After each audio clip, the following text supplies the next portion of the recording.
Good evening. I call the special meeting of the Ames Conference Board to order. Welcome, everybody. Thank you for coming, and our first time to actually have a meeting with Sherry, our new city assessor. So first item on the agenda is roll call. Go ahead, Dan.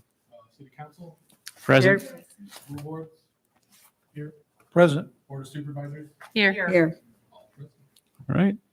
Item 2, minutes from the April 5th, 2022 meeting. Has everyone received a copy of same? Is there any corrections? Otherwise, I entertain a motion to approve as presented. So moved. Second. All right, moved by supervisor, second by city council. Those in favor of the motion say aye. Any opposed or abstaining? Motion carried.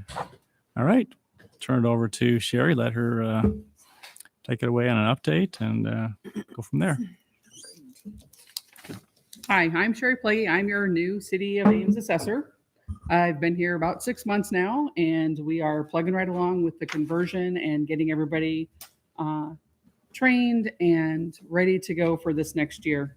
So in your packet, I did provide you a short update on what has been happening in this last 6 months. Some of those things are the conference board procedures. I do want to note that the conference board is a separate entity from the city council. So that is why Dan is here taking minutes instead of somebody from the city office doing that. I am the clerk to your board. So we do have a couple of housekeeping items. One is when you make a motion and second, they do need to come from 2 different units. And we will also, having a quorum consists of 2 members of a unit, and you have to have at least 2 units here to have a meeting. If you do not have enough people in your unit, you can participate in the meeting, but you would not be able to vote on anything. So just as a reminder, if only 1 supervisor, board of supervisor member come, then they would not be able to vote. They could participate, but not vote. And the same thing with the school boards and the city council. So just keep that in mind as we're proceeding through all of this. So I don't know if anybody has any questions about those procedures. Okay. I think you might just mention, I think Lisa, you were asking the question a while back about where the agendas are posted, and I think this is going to help accomplish the objective that you were saying, having it separate from the city council altogether. So. Yeah, that would be great, because it's always hard to find when the assessors meetings were, because it was in the same agenda as the city council. Yes. And that has been separated, and everything now will be on the conference board agenda. Everything will be on the city assessors page under the conference board. And if you go to the City of Ames website and you go to the boards and commissions, when you click on conference board, that will take you also to that conference board page. I'm getting that corrected yet. We haven't quite got that one moved over yet, but that is being corrected. But all the past minutes are there. And of course, you can go back and see all of the past minutes, and recordings are also from now on will be separate and put on that page as well. Thank you. Okay. Staffing, we do have 2 temporary people that I have hired to get us going on this conversion process. We did have some couple of little hiccups and bumps that we're trying to work out. The HR department is in the process of helping with hiring a deputy assessor, and hopefully in the next couple of weeks, we are going to be able to interview people. And then the next person we will be hiring will be the assessment tech, which will be a counterpart to Dan, and that is supposed to take place in October. I don't foresee that the 10 people being around, hopefully much past March of next year. We want to just get through this first round of data conversion so that we can really get into the reviews of all the properties on site. And that's the kind of stuff that they really wouldn't be doing. They're just doing data entry work at this time. So does anybody have any questions on the staffing at this time? You want to review just what you have for full-time and part-time staff, and what do you have for openings? Because you're actually trying to fill openings, right? Correct. So right now, I do have 4 full-time people in the office. Dan is an assessment tech. I have Lisa, who is my database manager. I have Chris and Kirk, who are both residential appraisers. My open position is the deputy assessor and then an appraisal tech or an assessment tech. So those are the 2 positions that I'm going to be filling here, hopefully in the next month or so. Okay. Okay. The data conversion, Do you want to talk about cross-training? I'm sorry. Do you want to talk about cross-training? That was in your report. Sure. We are doing a lot of cross-training also within the staff. That will help me not only decide how to kind of divide up the work, but we will be doing some cross-training because we've had a lot of, I don't know how to do that. Somebody may be gone, sick or whatever, and we have things come up that really we need to have at least 2 people know how to do everything in the office, or cross-training so that we have at least one person always in the office that knows how to do some things. Have run into that when with the conference board just trying to get this set up. Nobody really knew for sure who did what before, because the city clerk's office really took care of that. So, we have some things that we're working out yet.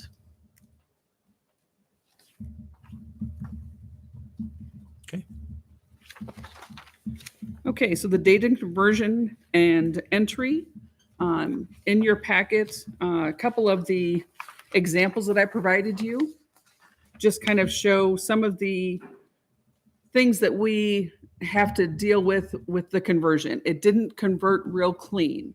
So a lot of these things came over. It's just the age of the ProVal compared to the age of the Camus software that's coming in. So one is older software. Of course, Camavision is a Windows-based, so some things just don't talk very well. So if you look at your first sketch, the ProVal sketch example 1, and then the Camavision sketch example 1, you can see that when we have things that are curved, some of the angles and stuff, they come in and they look very different than what they really are. So when it came over into Camavision, you can see the big circle. Will you put it up on the thing there? Sorry. I have it up on the Which one is this? PowerPoint. Power. So just click on that. And then just hit slideshow. And then, I don't see slideshow on here. no, it's up there. Sorry. Oh, right I here. should have had this open. Not up there though.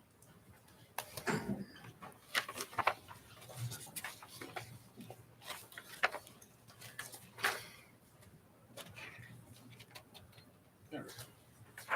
Okay. Okay, so if you go to the next one. So you can see that this big circle really is not, it's supposed to be a bay window of about 10 square feet, and this looks nearly the size of the house. So those are some of just a couple of the things that we're kind of dealing with. And if you go to the next one,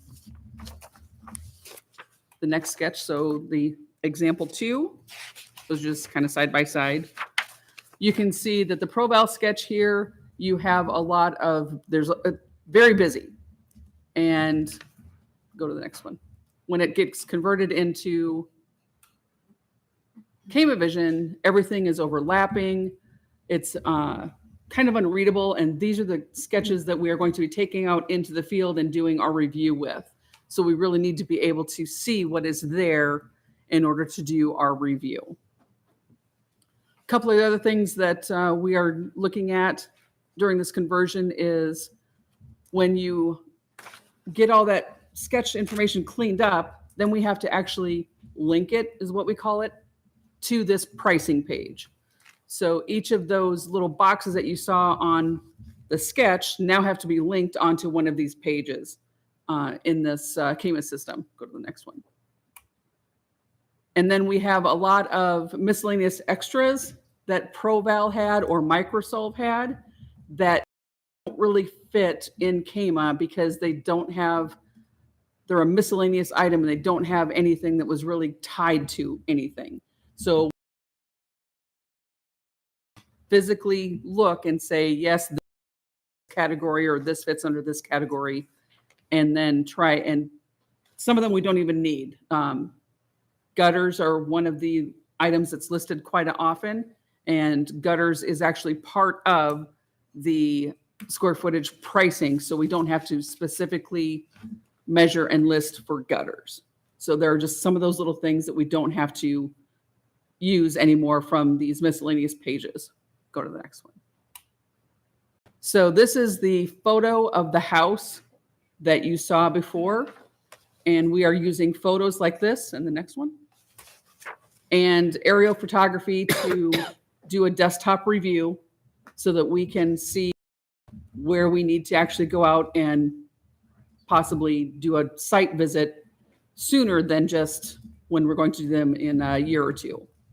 The next one. And then we also have this grading system. ProVal has 7 grades, and you can see them right by the quality, class, and grade where it starts with EX. And that list is a drop-down list to choose from, and go into the next page. And this is from the state manual, and these are the grades that are in CAMA, which are from the state pricing manual. And there are 32 to choose from, I believe. So we're going from 7 to 32. So now we have to try and figure out where on the scale each one of these houses really belongs, and put a grade in there. Next one. So then we also have to do some land pricing, which will be starting next year. Right now, everything is in there as a lump sum square footage. The modeling that was done prior through the ProVal system and through Microsoft, they took the total value that came out of that, allocated 25% to the land and 75% to the buildings. And that is really what that total for the land is. Go to the next one. And now, as you can see, we have different types of property. Some are right off of busy roads, some back up to a nice open space, and people will definitely have a difference of opinion as to what those land values are from one to another. So next summer, we are going to go and physically review each one on our aerial maps and decide what kind of a property is it, what attributes it has, and decide if it's an interior lot, exterior lot, and do some more detailed land pricing than just allocating 25% of the sale price or of the modeled price to the land. Because there are definitely differences when you look at different areas. I think that's the last slide. Yep. So those are just some of the things that we are looking at for the next couple of years to get us up and running and getting a good base under our whole entire system so that we can get good value started. The total process, I feel, will take between 4 and 6 years. And that includes actually visiting every property also to see what updates that there have been since the last time we were there, and taking new photos, because some of the photos that we have not been updated since early 2000s. And in 20 plus years, they can definitely have a lot of changes in them. So does anybody have any questions about that part? So how will you prioritize which properties to start with, and what parts of the city? When I look at my sales and look at the median sales ratios for those, that's where we're going to start.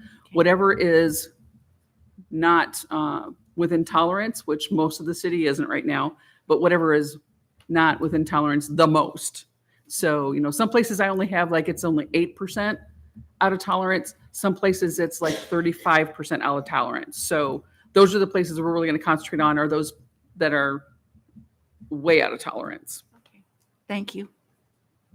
Sherry, with regard to the pricing Mhm. of the land versus the dwelling, I thought, and I may be remembering this wrong, for those of you who've been on this conference board for a while, I thought that this was state guidance that you were to take the total price and then split off 25% for the land, because it used to be you had a value on your house and you had a value on your land, and then the state collapsed them.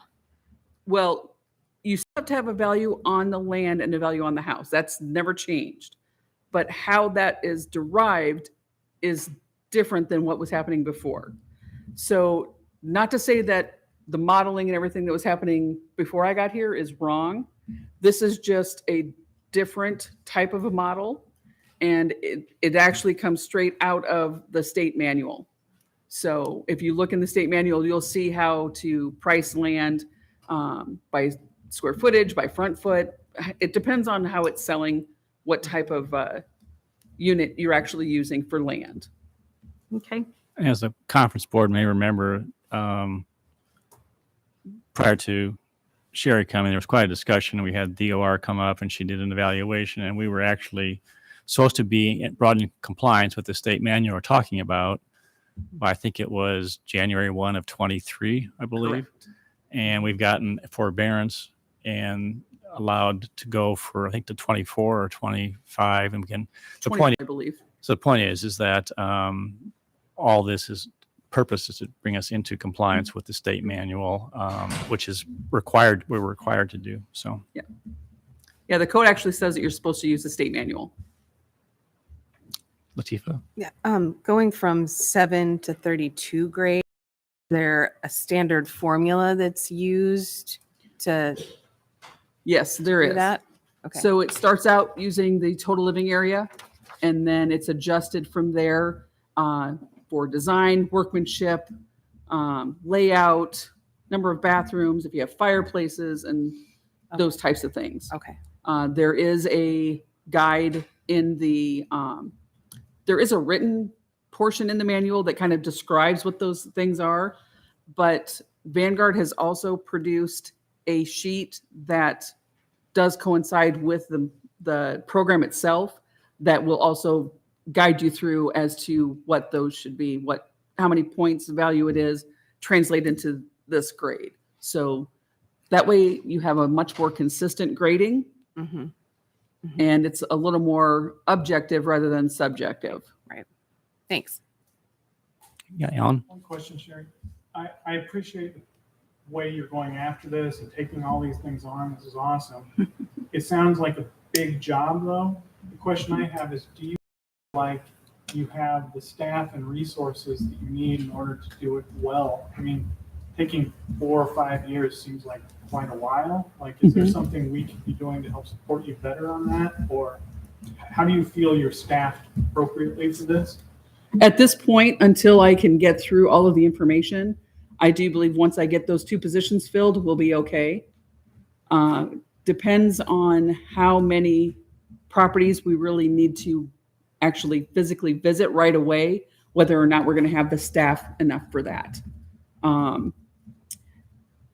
Normally, even on a project that would be hired out, such as a Vanguard or other companies, it even takes them 2 years to do a complete appraisal. So really 4 to 6 years doing it in-house is actually pretty quick, but that's our goal. Thank you. Other questions?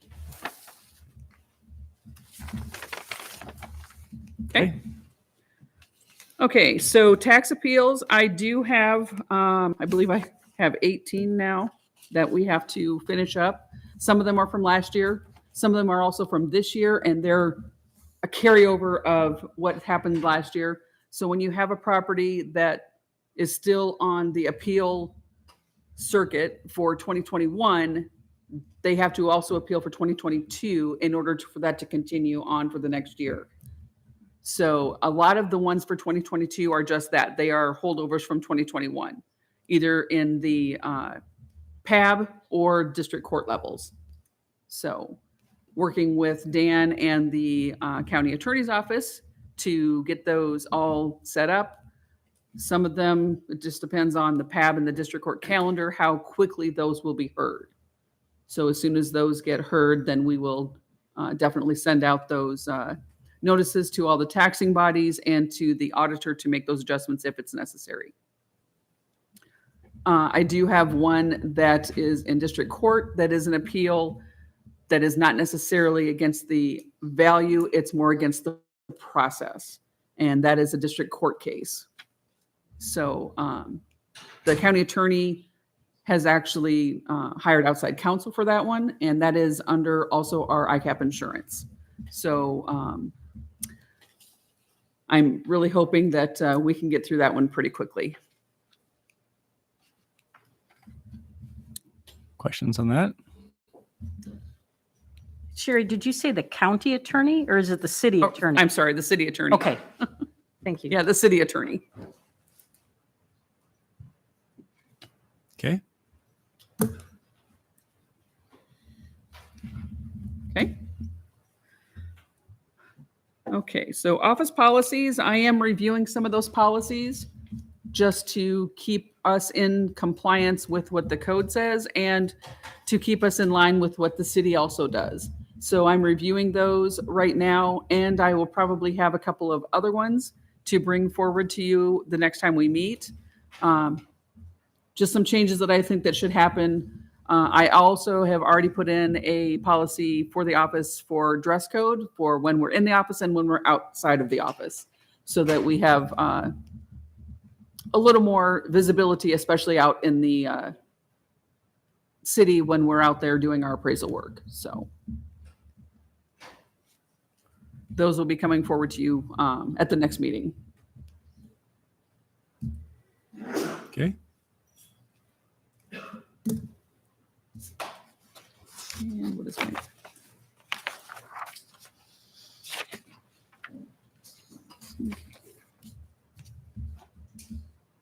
So other information right now, this, I'm sure you all have heard the news about how property values are increasing. We've had several assessors being called by local news media. And at this time, it's very preliminary, but we are looking at probably a 20 to 25% increase for assessed values for the 2023 assessment year. Now, that is the first step in the tax process. So keep in mind, we still have to get the rollback that will give us our taxable valuations, and then all of the taxing entities, the school boards, the city, the county, my office, all of those taxing entities will then, of course, produce their budget and then a levy rate to follow. So we may or may not see we will not see a 20% increase in our taxable value, because that rollback will help control and give us a maximum of a 3% increase in taxable value statewide. So just because at the city level, we're doing 20% or 25%, other places in the state might only be doing 8 or 10. So that rollback was put into place to help from large fluctuations in taxable valuations. And the last thing,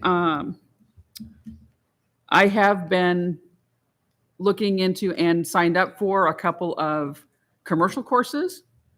I've also signed up my staff for some courses. In fact, 2 of them are at a class right now this week. So we can get some continuing education and keep up, so I can keep up on my CEUs, and so that hopefully some of the staff can advance and possibly become assessor and deputy also one day. I think that education is very important. I am also the education chair for the Assessors Association, so I do quite a bit of planning and presenting to the rest of the association. We have a conference coming up in a couple of weeks. It's our state school, the Department of Revenue puts on, and So for 3 days, we'll be listening to Ms. Royson and the rest of the department and some other assessors on all kinds of different changes that have been made in the last year for assessments, laws, and ways that we actually do our assessments. So does anybody have any questions about those two items? Sherry, could you review for us what professional credentials you or your staff hold or may be pursuing through these educational opportunities? Well, currently I'm an ICA, which is Iowa Certified Assessor. And that entails, there are 4 different classes that you have to take, plus a case study and a master exam.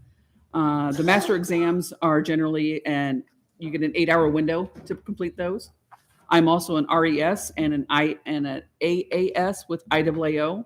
And RES is a residential evaluation specialist, and AAS is assessment administration specialist. And those 2 designations are through the International Association of Assessing Officers. And they too have a criteria of 4 to 5 classes plus a case study and master exam. And those master exams are also allowed 8 hours to take those exams. Mm-hmm. So those are the 3 credentials that I have at this point. I do not feel that a general license for the state of Iowa is feasible at this time for me, just because of the amount of hours that it would require me to work under another general appraiser. So I believe it's like 2,000 hours that you have to do before you can get your appraiser license for the state. And it is not a requirement to be an assessor.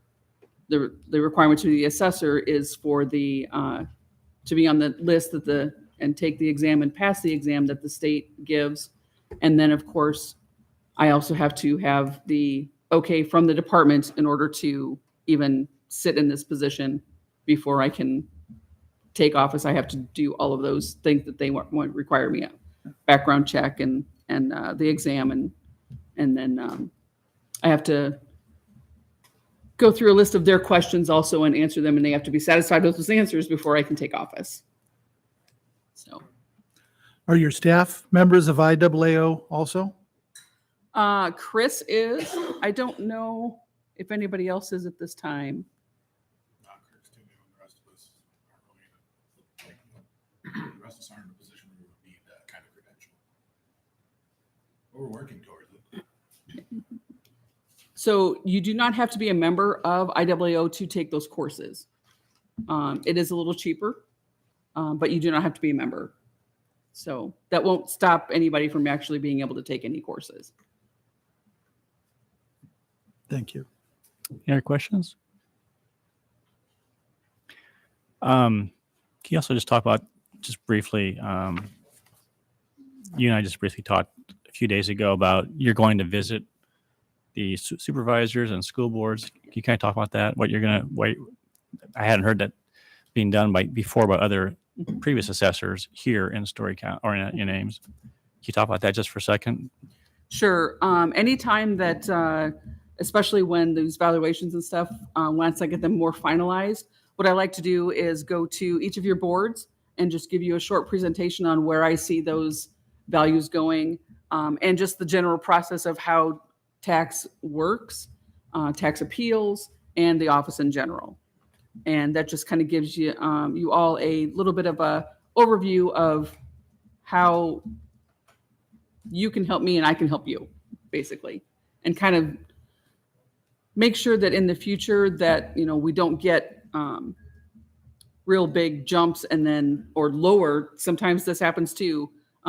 Values can lower quite a bit, and then you guys aren't surprised when you go to budget and then, oh my gosh, we have to raise our levy by $2 or something too, because the values had went down. That has happened in the past. So Not here. but not here. And not recently. When would you expect to be doing that then? Usually I like to do that in January, February. So about budget time. I was just thinking that'd be a great way for people to hear what's going on, ask questions, and it's a very proactive way of maintaining and building, you know, strong communication. So anyway, but And I'm also more than willing to go to other groups and organizations that would like to have me come and speak to them as well. I've spoken to legislators. I've spoken to the Kiwanis Club, Rotary Club, things like that. I've also spoken to those types of groups and organizations as well. Okay, any other questions? Hey, one question. So most counties in Iowa allow people to search the assessor's website by the owner of the property. Mhm. And I've encouraged our assessor in the past to move our beacon. It's just a matter of flipping a switch. What are your thoughts on giving us the ability to search by owner like most counties can? That would be a joint thing that we have to also have the Story County assessor on board with, because at this time we are tied together. In Wright County, I did have it where you could search by name. It is public information. The problem with it being in a larger community is a lot of times you have, you don't know who all your neighbors are. Smaller communities you do. So, you're kind of in a catch-22 type of situation. The information is available at any time when you were to call into the office or come into the office. That is available. It's something that I'm going to have to talk to the Story County office about to see how they want to proceed also. Well, it would be of great help to the people who utilize the assessor's website. It makes it more challenging to use our site than other sites. And so I don't know if that's something that you need some initiative from the city council, or you need people to just make that request. But you have any suggestions of how we can move that ball down the field? Well, first I would have to have the Beacon website completely separated from the Story County website before we could do anything. So that would be a discussion that I will have to have with Beacon Schneider and see if that is how much of a difficulty that is, or how problematic it could be. So personally, I don't see a problem with it, with having those that name search out there. I have it on the backside and I use it quite often, so I understand where you're coming from. So, yeah. But, So- It's a very common call that I get when I work there. Well, Yeah. just because most counties have it. So Right. it's sort of weird having that functionality in all the other counties around us and not having it here. So maybe I can follow up later after the meeting. Absolutely. Yeah, thanks. Yeah, Okay. I guess I'm kind of confused because I feel like I have done name searches. Not on Beacon. So I know there were some reasons that, and I can't think of them right now, but I think if you were to talk with Wayne, that might be a good first step, because there were some issues Yep. that he was concerned about. Yeah, absolutely. I would want to have a discussion with him before making any kind of a decision I or think- separation. Yeah, I think that's a good first step. Thank you. Okay. but it's public information, and I mean, I don't know what viable reasons it could be to offset the benefit to the public. So anyway, thanks for building that. Okay, any other questions on our report? Just one other question, Sherry. So just on this topic, your reason you would need to separate from the county is if the county did not want to? Correct. Okay, so it's only if the count, so if Wayne is interested in doing the same thing, Right. okay. Then we could just flip a switch and have the name That- search that's what I turned just wanted to on. be clear on. But Okay. when we're tied together, we both have to agree with what we want on the website in order for it to work, so that you can go to one page. Otherwise, it's a completely separate page. Gotcha. We do have some things that we can do separately, but not the major things you can't. And it came up a couple years ago, and I cannot remember the reasons. I know at the time they sounded like they were reasonable, but that's why I suggest the very first step, I think, is for you and Wayne to talk, Absolutely. because it may have changed since then. I don't know. I will contact him. And All right. just one follow-up on that. This is literally nothing other than making a choice once you discuss this. It's not extra work that's going to interfere with the conversion process. No, Okay, no. that's good to know. All right. So on item number 5, 6-month performance review for Sherry, city assessor. board members, the part of her offering stipulated that she'd have a 6-month performance review, and she actually covered a lot of things that she was to be reviewed on in her report. But I was going to propose that the mini board meet with her, and I'd be happy to meet with the mini board also, and just review the letter again, and just then you can go ahead and meet with her, and then you can report back to the conference board if that's okay with you. I think it'd be good just to kind of get something formal. She actually has requested that, so it's very nice to have an employee asking for a review and feedback. So if that's all right with you, we'll proceed accordingly. All right. Any other business to bring before the board tonight? All right. Conference board comments. City Council, any comments from you tonight? I have one comment, and that is thank you for laying things out so clearly in your report. It was very helpful to have that information. Thank you. Welcome aboard. Yep, thanks for your great work. Thank you. All right. Supervisors? Just want to echo, thank you for doing the great report. It was nice to have it ahead of time to review it. Exactly what I was going to say. Veda? Nope. Ames? All right. Entertain motion to adjourn. Will we adjourn? Second. All right. Those in favor say aye. Aye. All Aye. right. We are adjourned. Thank you. Thank you.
Call the Ames Area Metropolitan Planning Organization Transportation Policy Committee meeting to order for September 27th.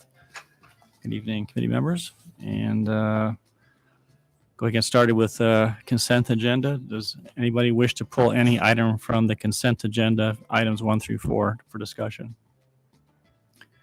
Hearing none, entertain a motion on consent. Move consent? Second. All right, moved and seconded. Those in favor of the motion, please say aye. Aye. Any opposed or abstaining? Motion carried. All right, moving on to item number 5, special studies. Yeah, so we have a map that we can pull up as well to reference. But this study, the first of the 2 special studies we're bringing to you tonight, is the first is the South Duff Avenue Interchange and Corridor Study. There's the map of it pulled up there. It runs from South 16th Street down South Duff through the US 30 interchange and kind of ends there at Airport Road to the south. And we've also included a small stretch of Airport Road there with a couple intersections near like the Sam's Club and the Lowe's area. Because in fiscal year 23, we have in our traffic system capacity improvements program from the city CIP some planned improvements there. So we wanted to include that in the study just to make sure our planned improvements with that correspond well with anything that comes up from the main study corridor. So this study was originally identified in the long-range plan from the MPO Forward 2045. This stretch of South Duff sees about 30,000 vehicles a day. It's the busiest stretch of any surface street in the Ames region. It also has 4 of the top 15 highest volume intersections in Ames, and the highest one, which is the South 16th and South Duff intersection. So there's a lot of traffic that moves through there today. And also the MPO model shows that there's going to be a lot of expected growth up until 2045 because of potential anticipated development to the south along kind of near South Duff on the south edge of town. So this year, the MPO included this study in the work program as a special study. The work program allocated $100,000 in MPO planning funds, and $25,000 would be the needed local match from the city of Ames as the local sponsor for a total budget of $125,000. And then the city of Ames listed in their CIP under the traffic system capacity improvements program with that local match coming from the road use tax funds. So following the federal and state mandated purchasing requirements because of the use of the federal planning funds, the city solicited a request for proposals for the study. And the project selection team for that consisted of MPO staff, city staff, and Iowa DOT staff, since it deals with 2 Iowa DOT roadways there. And the scoring criteria was listed in the packet for the meeting, and based on that criteria, staff decided to negotiate a contract with the highest ranked firm, which was HDR. I might be familiar with HDR because they worked on our long-range plan for the MPO, and they also are currently wrapping up the Grand Avenue study, corridor study as well. So for the study scope, some of the key services that the consultant is expected to perform as part of the agreement is an evaluation of the existing conditions. So that's getting all of your vehicle traffic counts, assessing all the crash data, looking at transit usage data, bicycle and pedestrian data, as well as origin destination behavior. And using that and the long range model that the MPO has, we can, they're expected to forecast traffic to years 2030 and 2045. And then with those future counts, they will basically refine and, well, they're going to do a traffic model. So this study, we have a micro simulation model, which is the ability to simulate down to the vehicle level. And the reason that would be great for this study is because South Duff lane utilization, there's a lot of vehicles right now that utilize the right lane really heavily because of they're trying to get on US 30 to go onto the interstate. Also, a lot of people go on US 30 West as well. And both of those entrance ramps, you have to be in the right lane for that. Also see a lot of right turners at Airport Road as well. So a micro simulation model can kind of incorporate that lane changing behavior and origin destination data to get a more accurate picture of both present traffic and future traffic. And then using that, the consultant will kind of develop some initial alternatives and refine those down through the modeling process to arrive at some preferred alternatives. And included with that, they will have planning level cost estimates, conceptual layouts, estimated vehicle emissions, and the 20-year life cycle cost benefit analysis for their 2 refined build alternatives at the end of all that modeling process. They'll provide support for a public open house and develop a report detailing all the study findings and including a presentation to the policy committee for feedback as well. And then finalizing that report, including developing a funding plan for design and implementation of the recommended alternative, as well as kind of the desired timeline for that. And that'll help feed the MPO's next long-range plan update, so we know where to appropriately put that in the fiscally constrained plan. So basically tonight, for the MPO, it would be to recommend to the city as the local sponsor to approve this agreement, or it would be to direct us to open up negotiations with a different firm. So the recommendation, given that we followed all the appropriate processes, would be to recommend it to council for approval. Thank you. Any questions for staff? Just a couple quick follow-up. Have we done enough study on the improvements on Southdale to feel confident that we have a good sense of where Southdale is now? Because we've made some pretty significant improvements there. What part of, you're talking about to the south of this interchange? Yes. Yes. Yeah. So this project is really culminating a lot of different traffic analysis, the long range plan, the Ames comp plan, some growth research park. So there's a lot of different traffic studies and other information that will be feeding into this, which HDR was integrally involved with since they did a lot of that planning effort and some of that design effort. So yes, it will include all those areas, including any anticipated growth that's going to happen in traffic that would go through this interchange. So I apologize, Damon. So we have studied the impacts of the South Duff improvements on Southdale? You mean the growth area that's in the comp plan? No, just adding the extra turning lane and some of those changes. Oh, at Billy Sunday? Yes.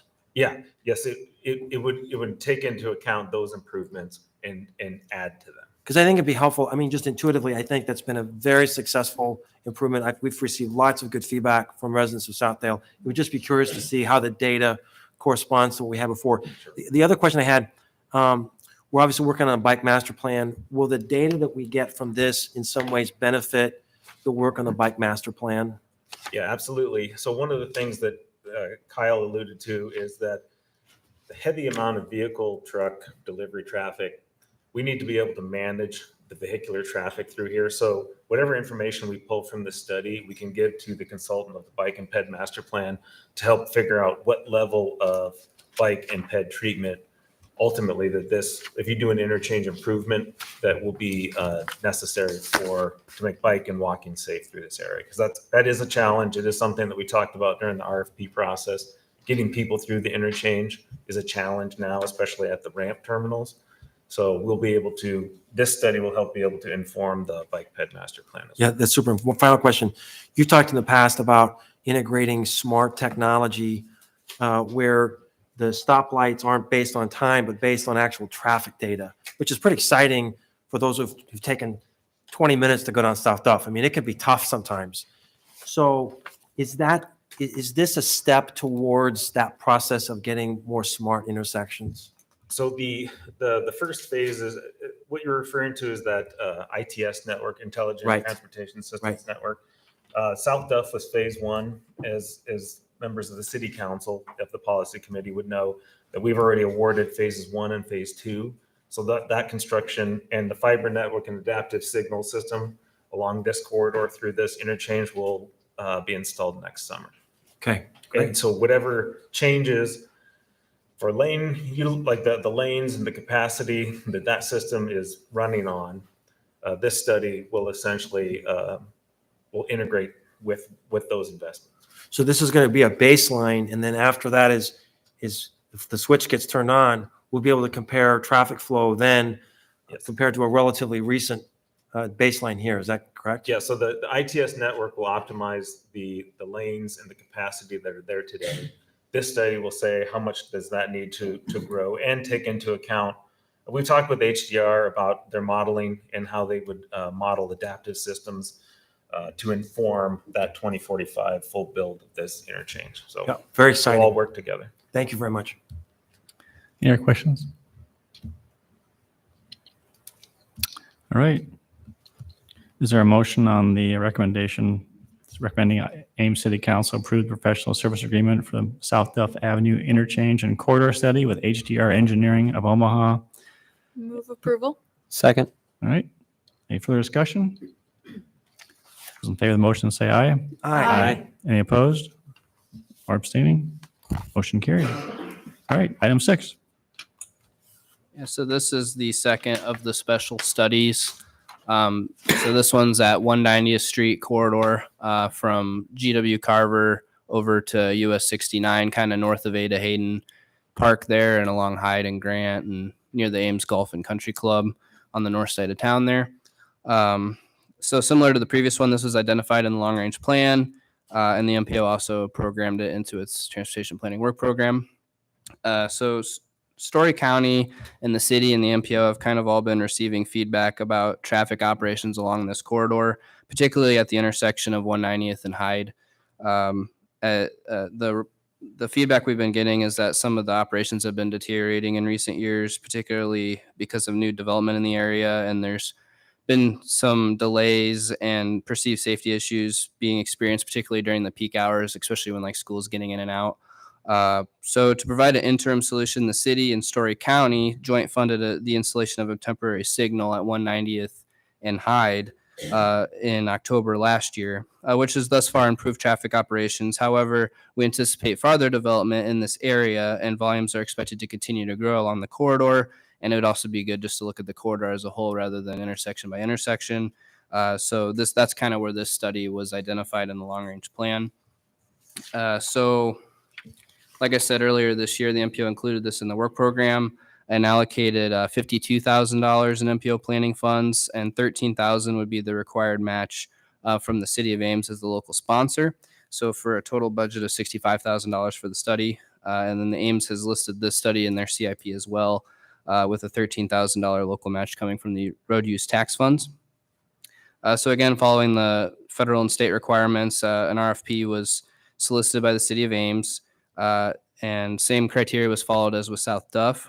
And for this one, staff negotiated a contract with the top-ranked firm, which was Bolton and Mink, for this study. So for the scope for this study, the primary will be kind of looking at these. So there's 3 primary intersections on this corridor. There's GW Carver and 190th.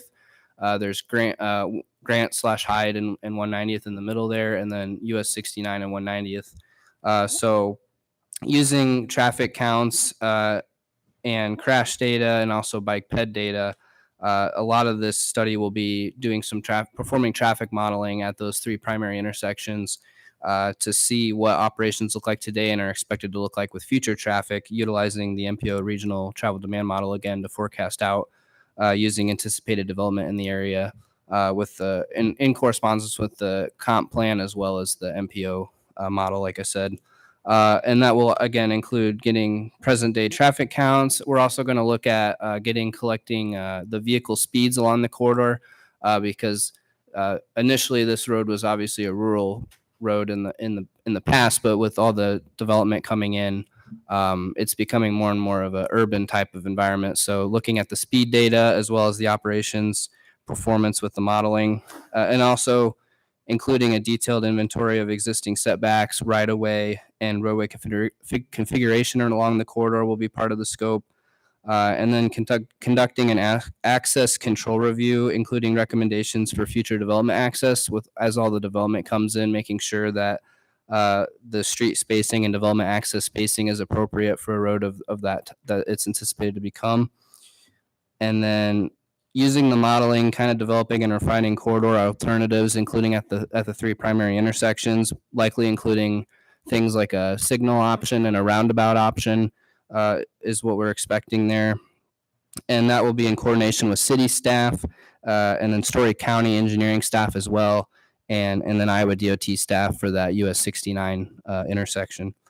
And then included with that will be providing planning level cost estimates, conceptual layouts, and the vehicle emissions and the life cycle cost benefit analysis with all the refined build alternatives that the consultant develops.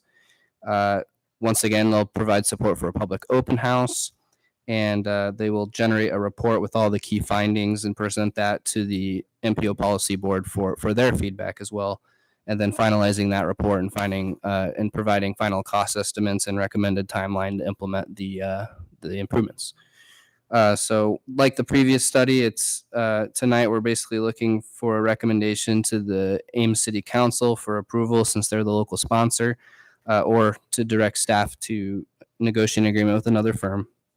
And it's recommended to for alternative one to recommend approval for it. Thank you. Questions? I have a couple comments. First, I want to again thank the city of Ames for participating with Story County in putting the temporary stop sign in.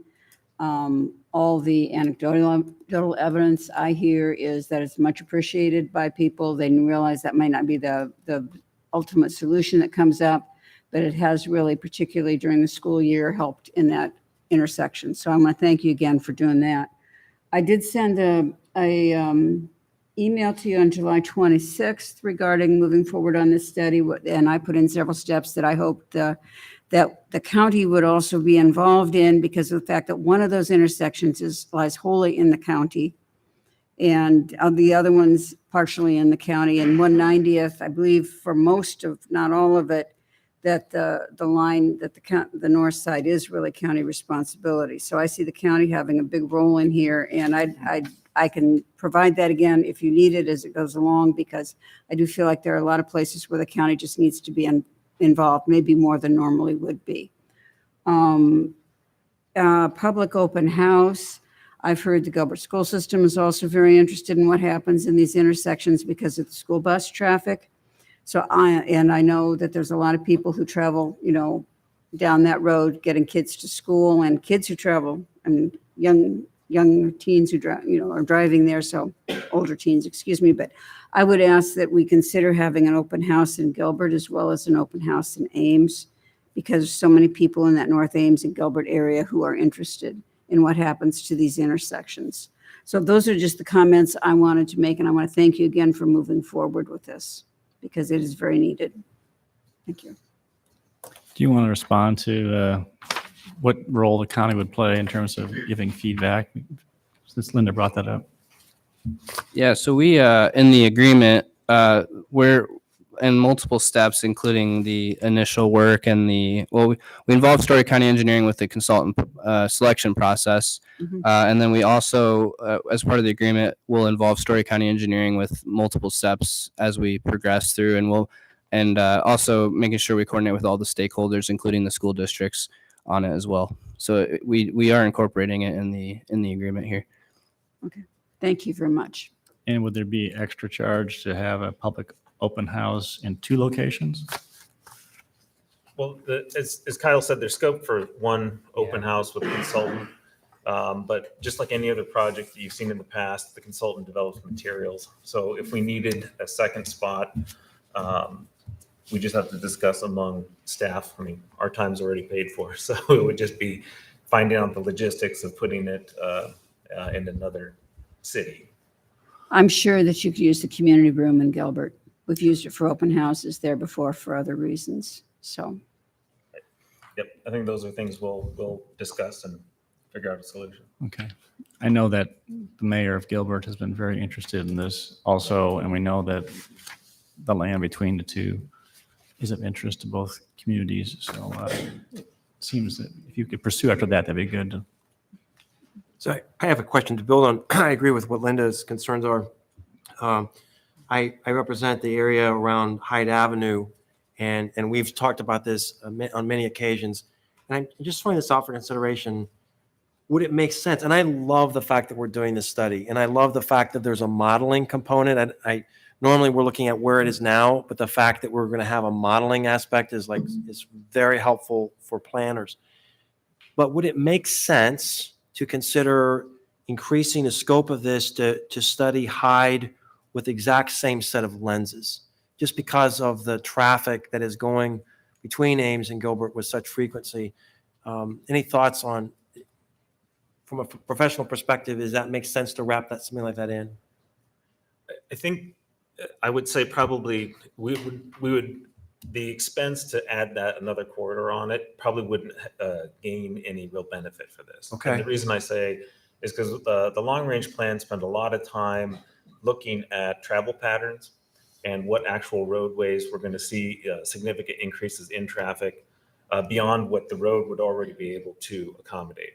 And I think when you look at Grant and Hyde itself, and the traffic that was projected, that's on it today and projected into the future, honestly, paving it with 2 lanes, it will last under that condition for a very, very long time from a traffic perspective. So anything that we would probably try to make decisions on, especially north of 190th for future development, would be better done when we actually had proposals in front of us. So if we had subdivision proposals, then we could be more specific.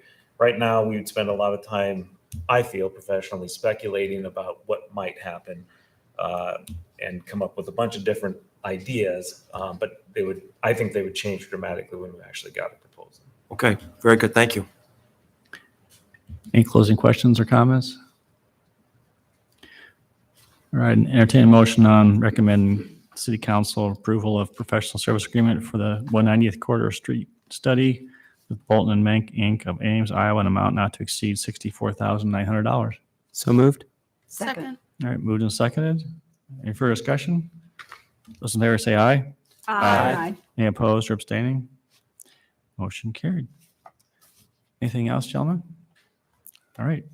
Policy Committee comments. Anyone from City Council? Bill? Linda? No, thank you. Jacob? No comment. All right. Hearing none, entertain a motion to adjourn. So moved. Second. All right. Those in favor say aye. Aye. We are adjourned. Thank you.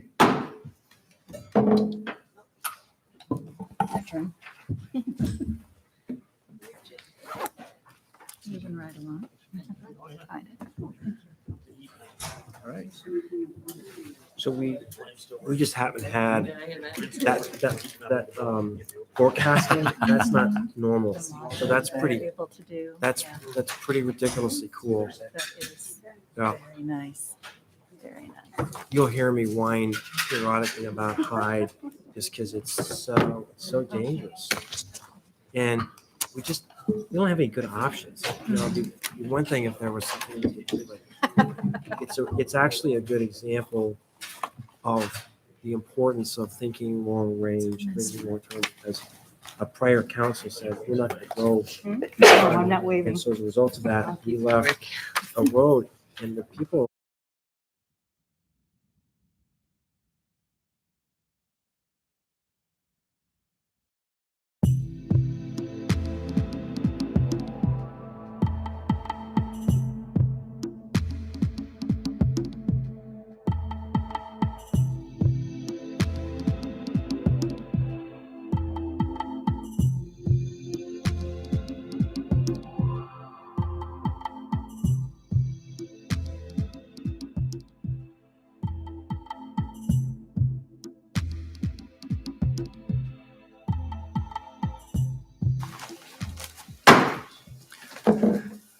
All right. Good evening. I call the regular City Council meeting for Tuesday night, September 27th to order. And we're going to start out with reading a couple of proclamations.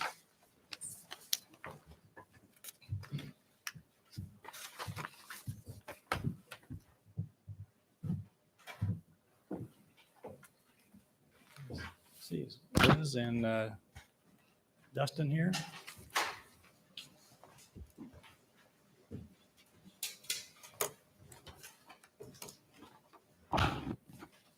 Good evening.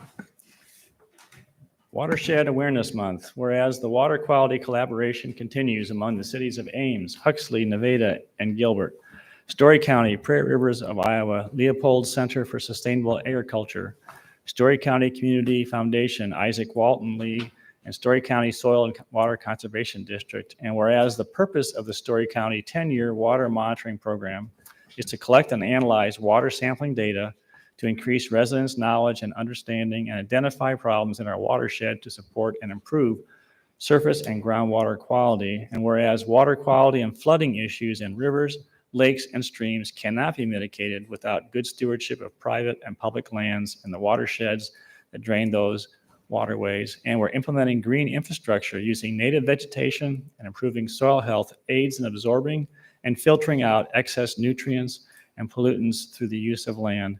And whereas keeping our watersheds healthy protects public health, water supply, fisheries, wildlife, agriculture, supports economic development, and enhances recreation activities in our communities. Therefore, I, John A. Hala, Mayor of the City of Ames, Iowa, do hereby proclaim the month of October 2022 as Watershed Awareness Month. I urge every citizen within Story County to recognize the importance of the watershed in which you live and to commit to keep learning and identifying how you can make a difference even in your own backyard.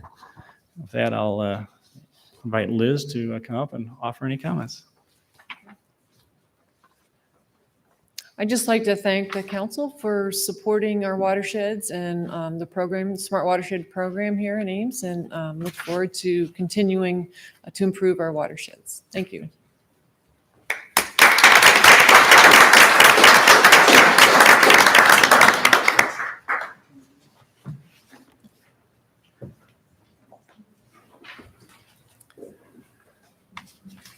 All right, Mr. Com.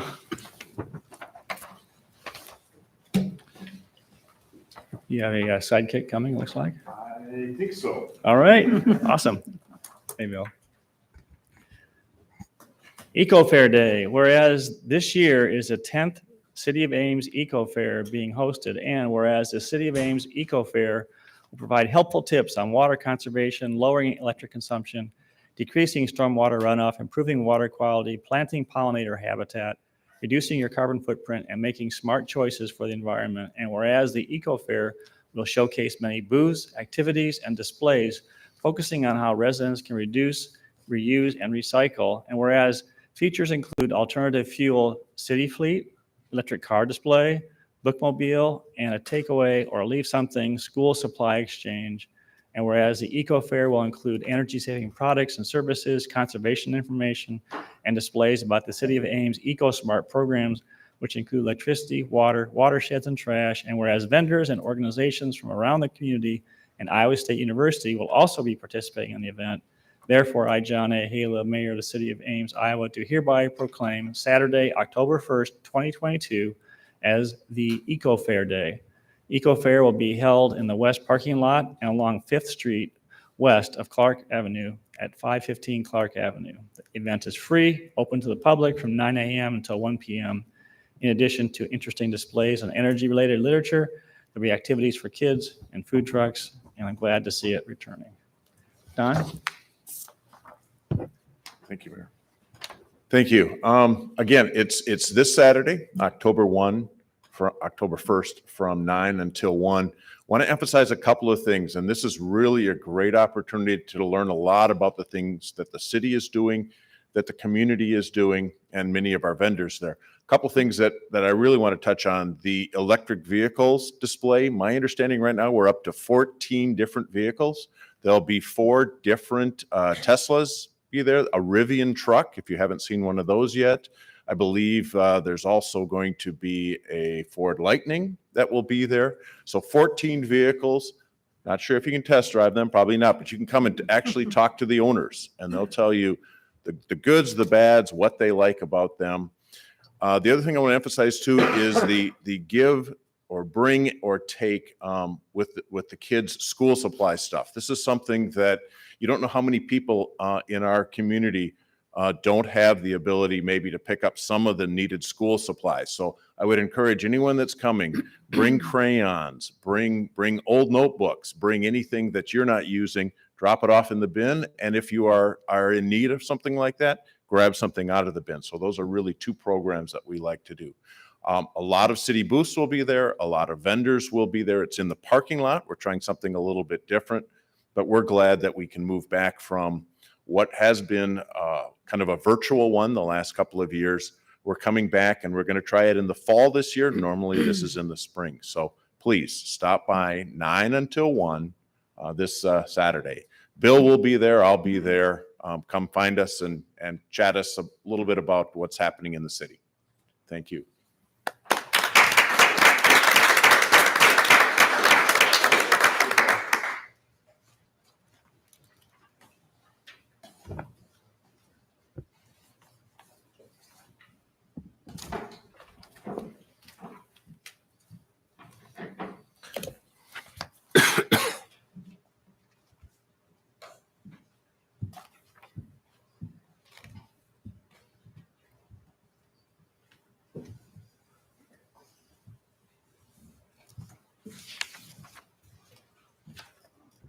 All right, moving on to consent, and staff has asked, first of all, council, we're working from a amended agenda, and item number 6 has been pulled by staff, as has been item 29, and also would like to pull item 13 to allow staff to make a presentation on the annual comprehensive financial report for fiscal year ending June 30th.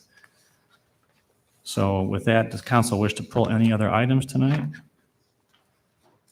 Hearing none, entertain a motion approving consent less items 6, 13, and 29. So So moved. moved. Second. Thank you. Roll call. Aye. Aye. Aye. Aye. Aye. Okay, item number 13. Wayne Pitcher, City Finance Director, and I'm mainly here tonight to introduce our County Reporting Manager, Kara Natty.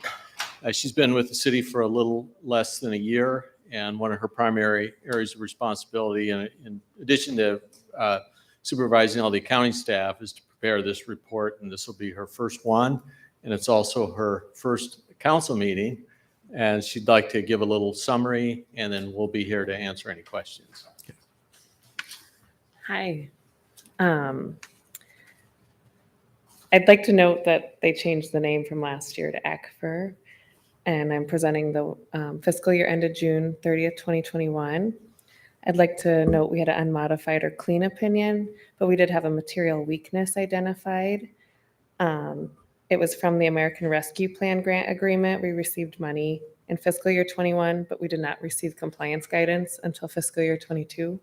So it should have been recognized as deferred revenue and not revenue. We also had a finding due to a negative budget variance on our debt service fund, and it was because we refunded 3 bonds, which is more than we typically do. And our corrective action going forward is just a budget bond expenses. We saved $600,000 in refunding 3 bonds, but the cost of $50,000 to do that put us in the negative by about $15,000 from our budget. That's our 2 findings from the audit of the ACFR. Any questions? You make it so easy. Thank you. Before you leave, council and audience, this is Dwayne Pitcher's last city council meeting. It is. Rumor has it that something's happening on Fridays. Yeah, Friday I'll be retiring after a little over 22 years with the city. So we'll have a little reception here and looking forward to some free time.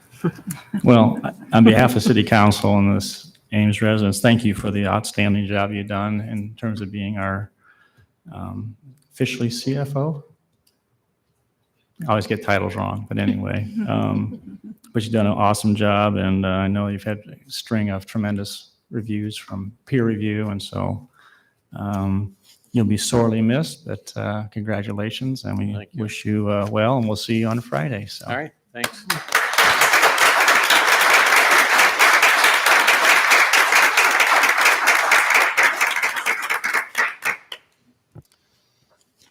All right, moving on to public forum. I have, Don't we have to accept that, Mayor?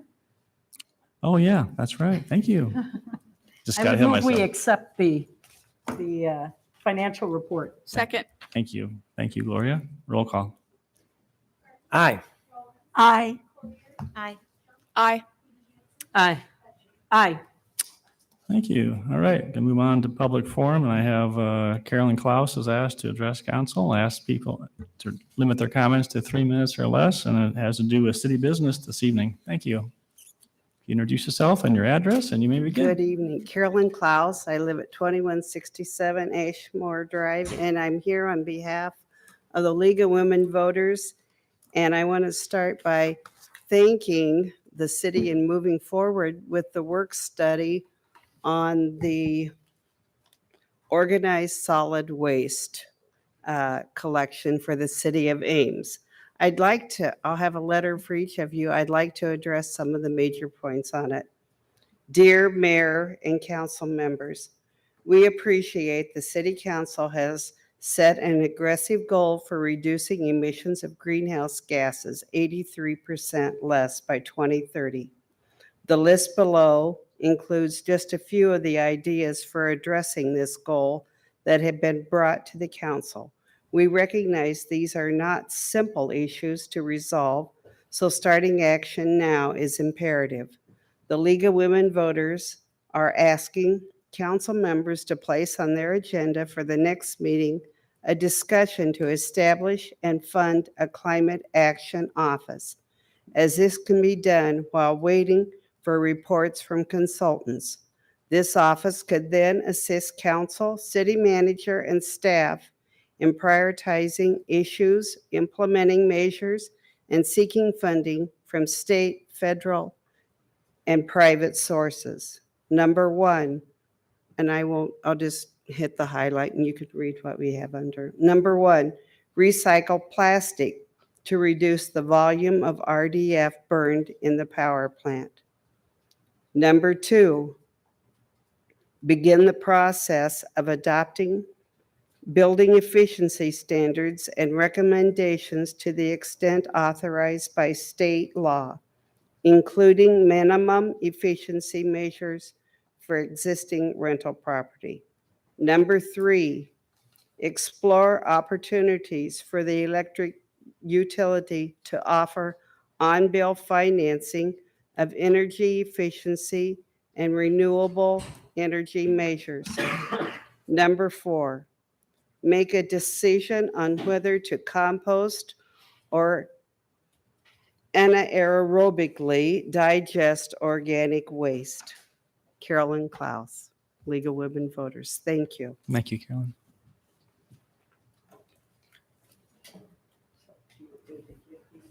You just can give it to Carly. She'll get into us. Thank you. Anybody else want to address council tonight? All right, seeing none, we'll close public forum. Moving on to item number 30, discussion on proposed renaming of the Ames Municipal Airport after J.H. Banning. Damien, John? Oh, good evening. So you can see in the staff report, we put together a summary of the history that's got us to tonight, as well as some council's policies on naming city facilities and all the public feedback. Because one of the items that was at the last meeting, council directed staff to do was to get feedback on that name. All those items are in the staff report. For any, can answer any questions on the process that we followed or what maybe are the next steps. So tonight, we're not actually asking you to name it. You have three options. Obviously, you can not change the name. You can name it after Mr. Banning, or you can name it after someone else. If you decide what direction you're going to go, and you'll make that decision, I imagine, by analyzing this gentleman in relationship with your policy, your new policy. And if you believe it qualifies, you'll give us direction. We'll come back at a future council meeting with a resolution for the naming. So I want to first make sure that the individual qualifies for under your policy as you determine. I believe that that's all the FA's needing is a resolution if council so chooses to change the name. And from that point on, then the name would be officially changed. Damien, can you highlight what the FA will do from that point? Yeah, I think one thing that was always kind of a question about this process is where does the FAA sit in all of it? So once council, what the guidance to us is that once council has chosen a name, that you would put the exact name in the resolution as you would like to see it in both on signage and in the Federal Register. But at that point, it's done. I mean, it's your airport. It's the city's airport. You've renamed it at that point. And so local signage could change immediately. But the FAA's process of going through their process and procedure just will likely take several months, maybe even longer, depending on staffing and workload and things like that. So the only people that really affects is the pilots. So a pilot will continue to see Ames Municipal Airport, so obviously they'll know to come here. Then sometime down the road, let's say 6, maybe, hopefully not more than 9 months down the road, it'll say the official new name. So the only people who will not know it as the name that council has chosen would be essentially probably pilots. Or people unfamiliar with our airport, I should say. Damien, one of the things that we heard in feedback was that some people felt that leaving Ames Municipal Airport as the beginning of the airport name was better than putting it at the end of the airport name, which is, I think, what we've got recommended here and as an option. Mm-hmm. Do you have any input on that for us? Well, no, because it would be my opinion, and I try to never give you my opinion. From a technical standpoint, a legal standpoint, or I shouldn't say legal, but a procedural standpoint, it does not matter. So it's really council's choice whether you would want it to say Ames Municipal Airport and then a name, or a name and the name. It's entirely up to you. Does it have to have the word municipal? No. I think the only thing the FAA want is the name of the city in it. So without trying to confuse the process, Yeah. I know a lot of airports like things like regional, international, they would throw all these terminologies into them. I think the municipal is the most appropriate name for our type of airport. If we had because more that's than what- one, maybe. But Like if we had 2 airports, I can see why one you'd call the municipal airport. Yeah. I don't know. I thought it'd be it will not cutting the change. word out. It will not change our classification or how the FAA provides funding for us. It is literally a name. The only thing I might just throw in is that some might think the person's name is James Herman Banning Ames. Yeah, maybe. So if you have Ames That's true. Municipal Ames, Airport, it yeah, might yeah. help define the fact that Keys it's Ames it Municipal in that it's the Airport. city. Yeah. Yeah, I see what you mean. I think some of the other models have had the name split, so it would be Ames Municipal James Herman Banning Airport.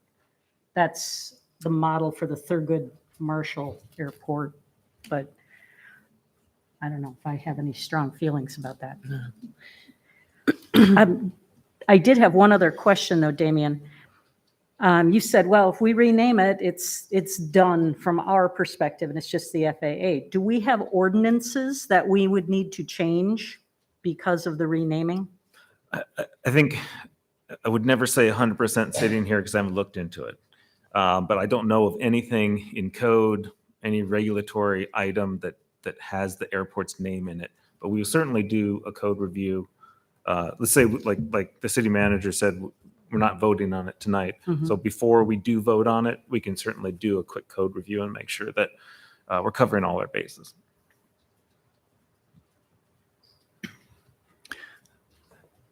I think the city manager asked the question too, does Mr. Banning, in your opinion, fit the qualification for naming the airport after him? And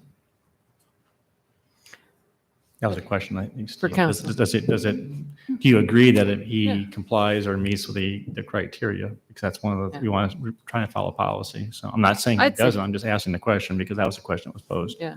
I mean, I think definitely with that historic events, people, places category, I mean, definitely qualifies under those criteria. So I think he also has national recognition outside of our community. Okay. Further discussion?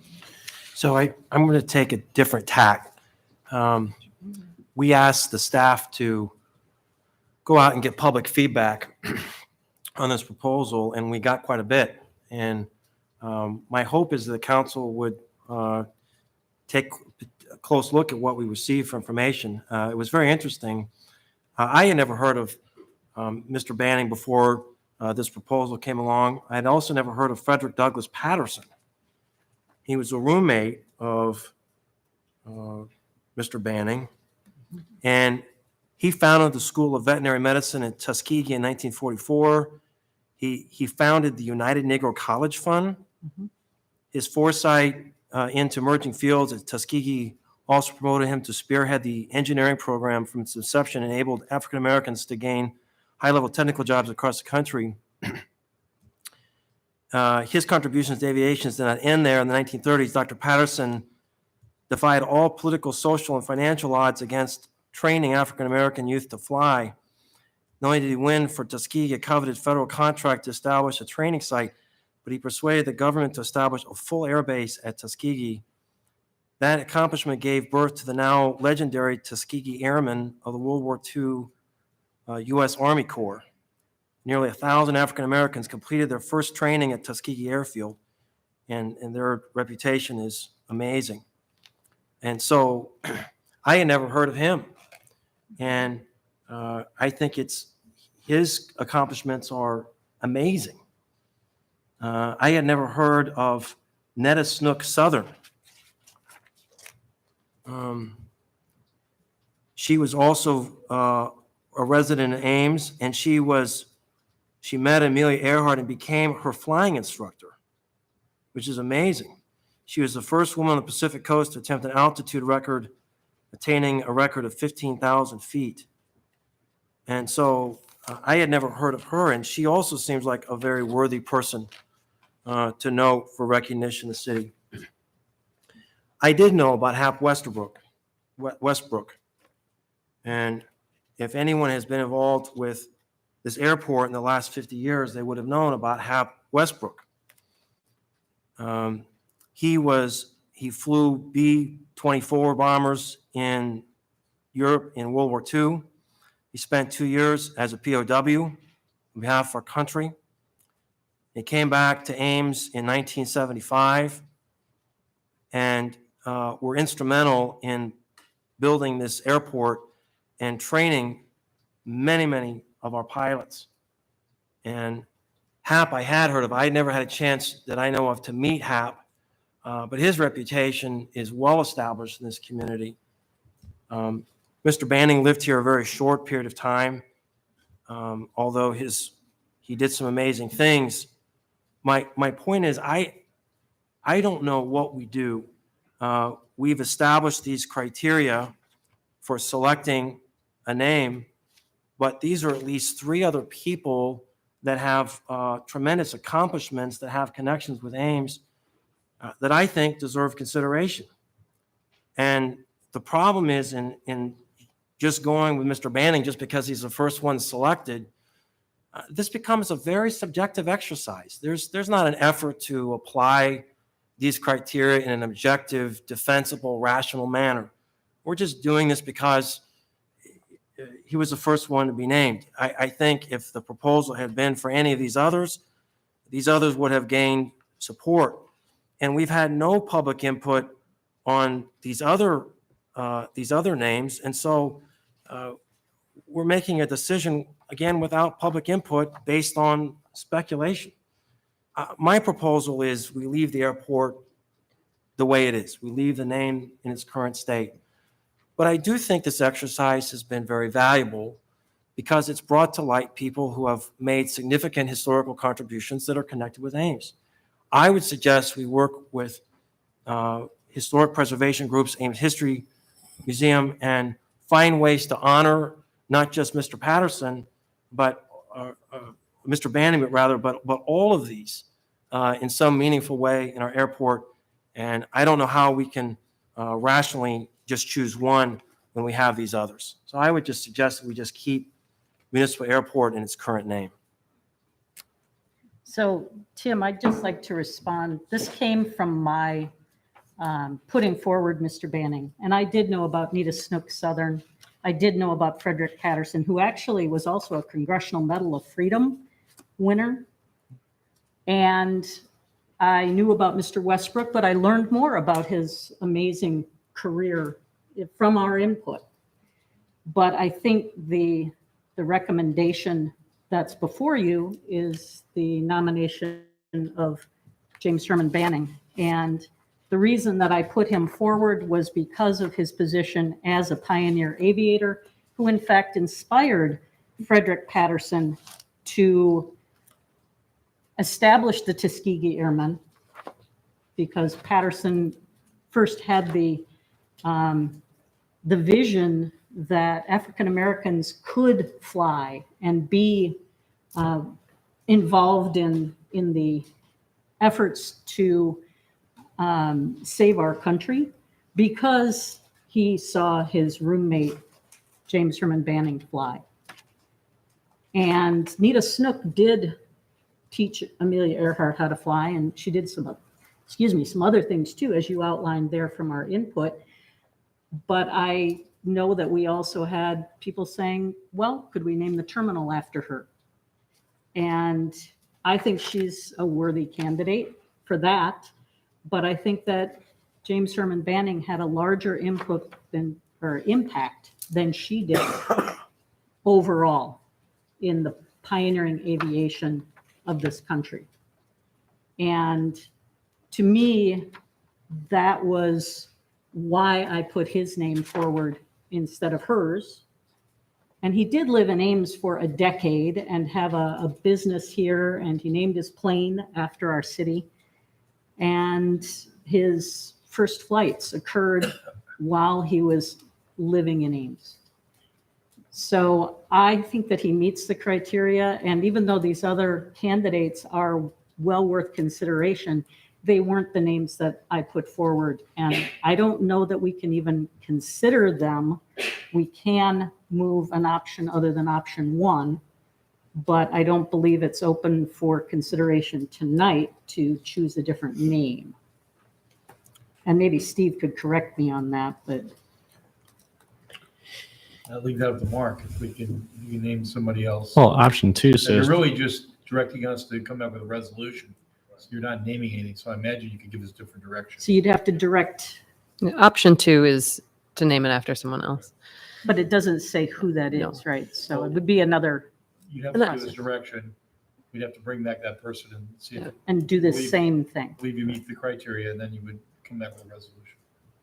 So if I could respond, this is my last response. I have no concern with the idea of making the proposal to begin with. But then, why did we get all this public input? We received the public input because we wanted to hear what the public had to say. And when we learned what the public had to say, we learned that there are actually other figures that have tremendous stature. And so then we're left, we adopted unanimously this policy of how we name things. And all I'm suggesting is if you try to go about the process of applying these criteria in a rational way, I think it's very difficult. And so just because we name Mr. Patterson was the initial proposal, is that the reason why we're going to name him? I think we should only go forward with a proposal that actually fits the principles that we adopted. Otherwise, this becomes just a speculative exercise, and I don't think that's good governance. So my proposal is we just keep the airport in its current state and then find ways to honor those who have made these contributions. And I guess I would say that this naming that's under consideration does meet the criteria of 4A.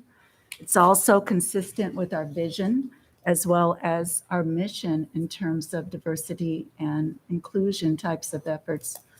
If we get into a situation where we're trying to say who was, according to some criteria, the best, I don't think that is the issue that we're talking about. I think it's an issue of trying to call people into the history of Ames.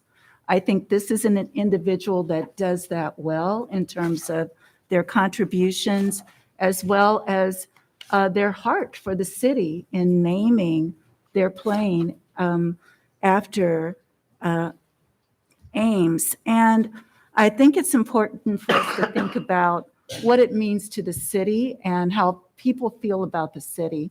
When we look at the millennials, the Gen Xers, Pew Research and other research says that young people, especially more than 60% of them, care about diversity and equity issues. This is an opportunity for us to message as a city governance that those issues are important to us, that young people and what they think about the kind of world that they want to build, we are listening and we want to make those efforts to be an inclusive city. But respectfully, Anita, that's not part of our criteria. I mean, it isn't in here. The historical impact is, and I believe what we're talking about in terms of the impact of banning is outlined there in 4A. I agree. And I think you said it really well, too, in terms of drawing people into the history. And I think, Tim, the thing that I keep coming back to is, and I think Anita references too, when we're picking a name, when we're naming something, we're picking a name that's inspiring, but we're not being tasked with picking the most, like the most significant person for that place. We come up with a name if it's inspiring and if it is historically relevant. That's the criteria right there. It doesn't have to be the person with the most impact on the outdoor aquatic center or the person with the most impact on skating in Ames. It's just a person with impact on those things that other people find inspiring. Well, that's disappointing because then it's just left to speculative opinion. So it could be another council and they are inspired by someone else. So I hope so. Yeah, I hope not. I hope that we make our decisions based on a thoughtful, rational approach of the policies we adopted. So I've made my point. Okay. I hope people are watching. Any other comments?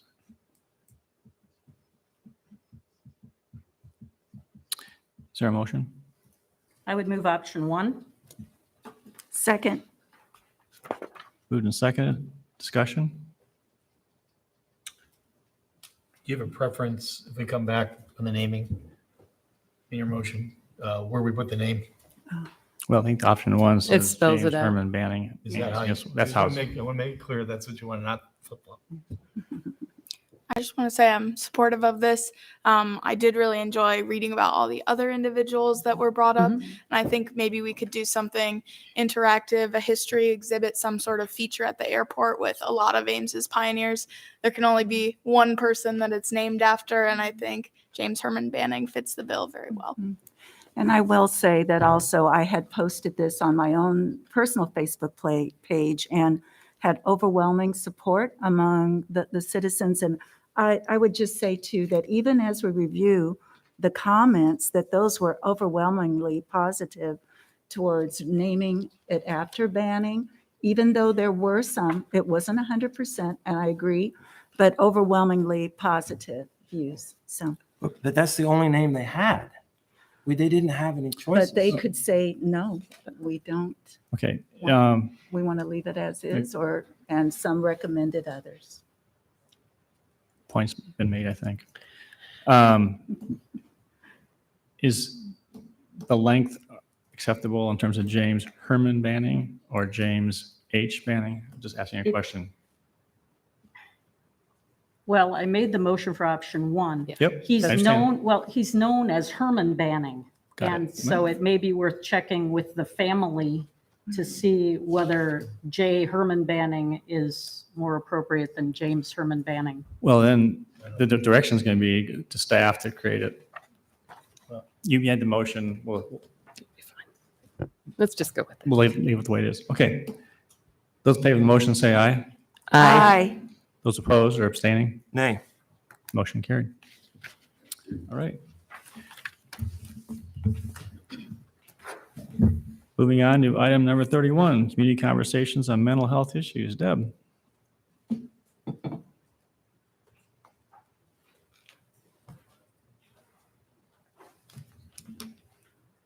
Good evening. Good evening, Mayor and Council. I'm going to talk with you a little bit about an initiative that helps meet your goal around looking at city programs and services that educate, train, and engage the community around mental health and physical health, wellness. And that is a series of community conversations. And these conversations will talk about topics such as suicide, navigating the mental health system, civility in conversations, as well as education and resources around mental health. And we have 6 of these planned. The mayor and a small group of city employees have been working on this. And the first community conversation will be held next Tuesday, October 4th, from 6:30 p.m. to 8:30 p.m. in the library auditorium. And our topic will be on suicide. And so we're going to hear some personal stories. We're going to hear from agencies who provide services to families and individuals experiencing mental health issues, and getting their feedback on kind of what they're seeing and hearing in the community around this topic of suicide.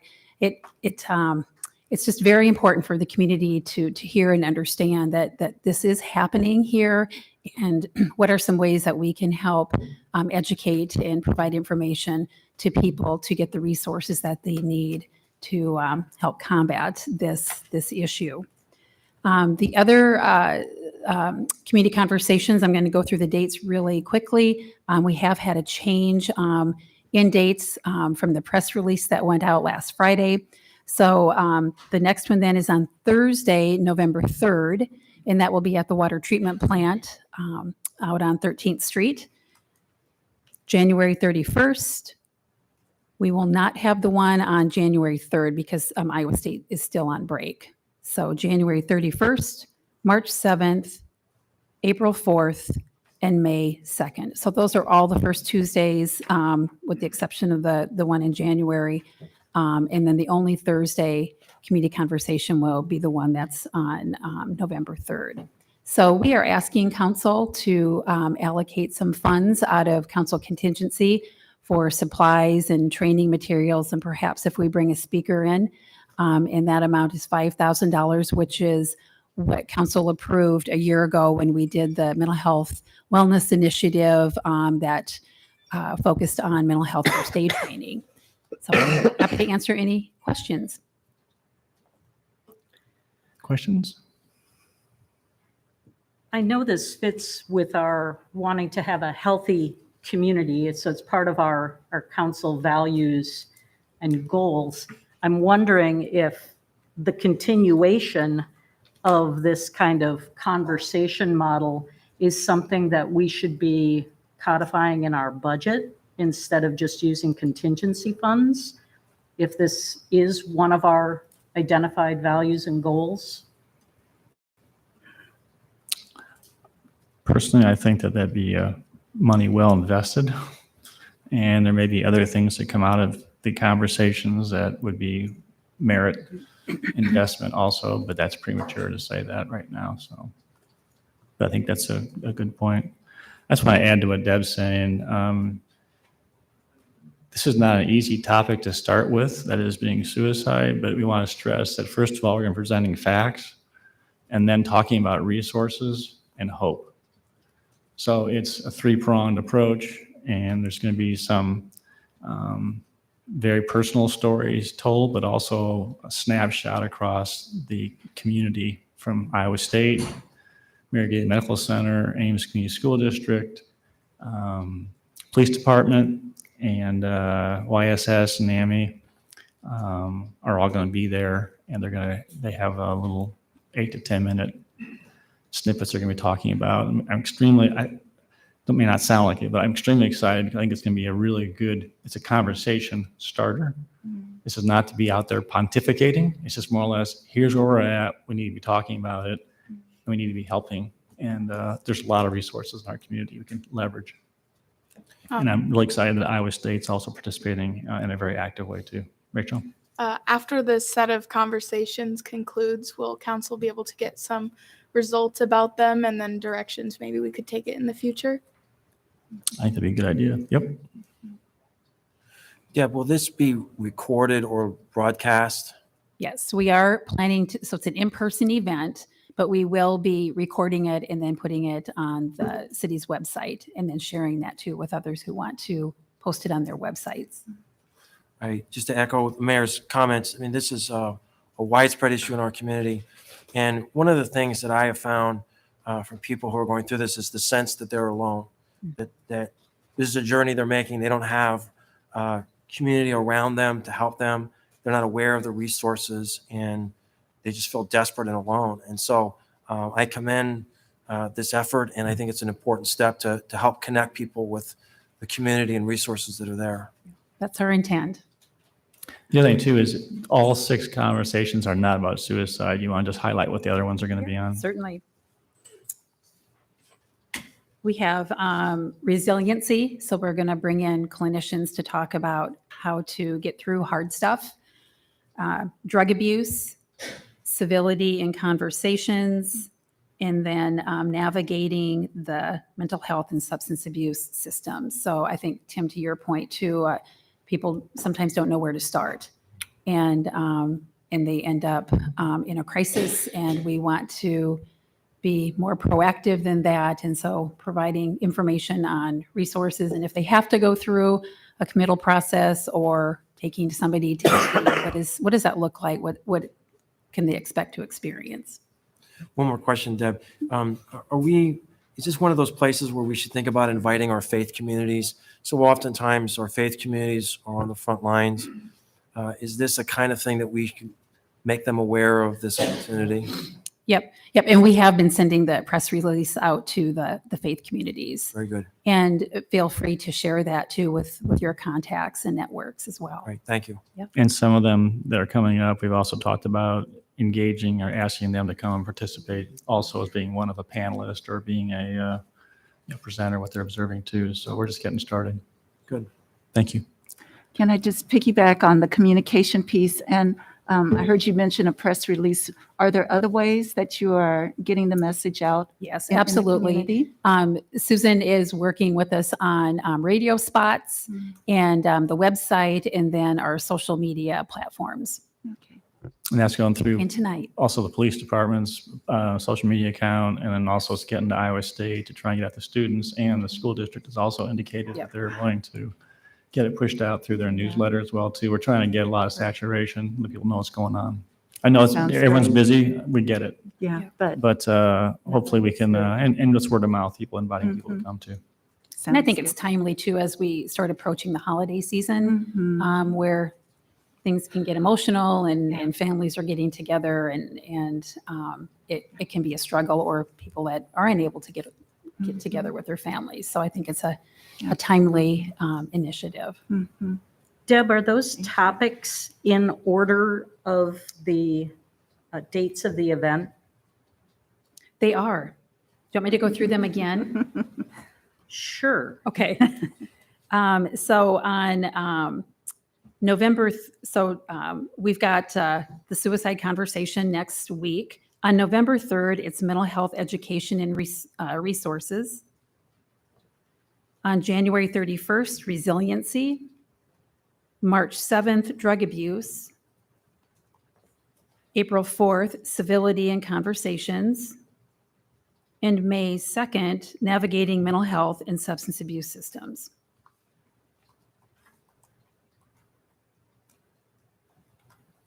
All right. Entertain a motion on resolution approving up to $5,000 in council contingency funds to help cover the costs associated with this initiative. So moved. Second. Thank you. Roll call. Aye. Aye. Aye. Aye. Aye. Aye. Thank you, council, for your support. All right, moving on. Thanks, Deb. Moving on to item 32, staff report on organized solid waste collection.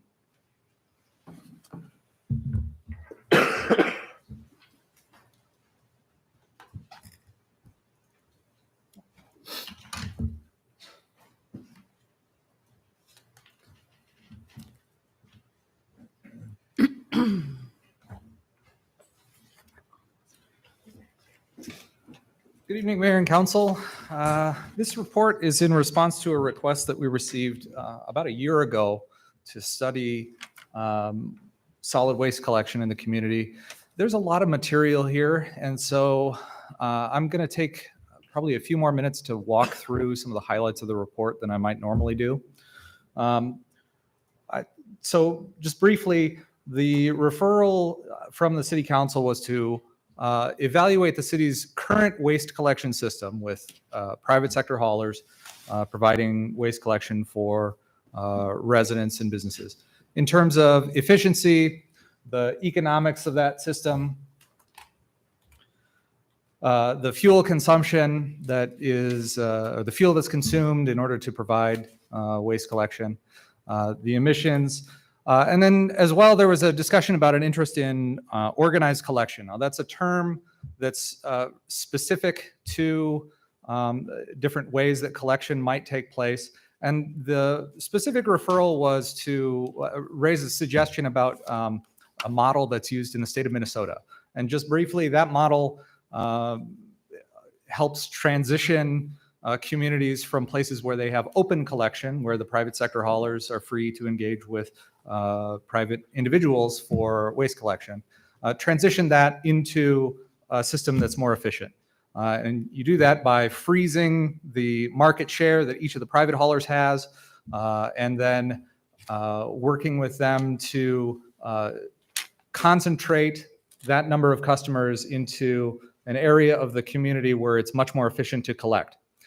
So everybody maintains the same amount of market share that they had before. The community contracts with the various haulers to set a fixed set of services and prices.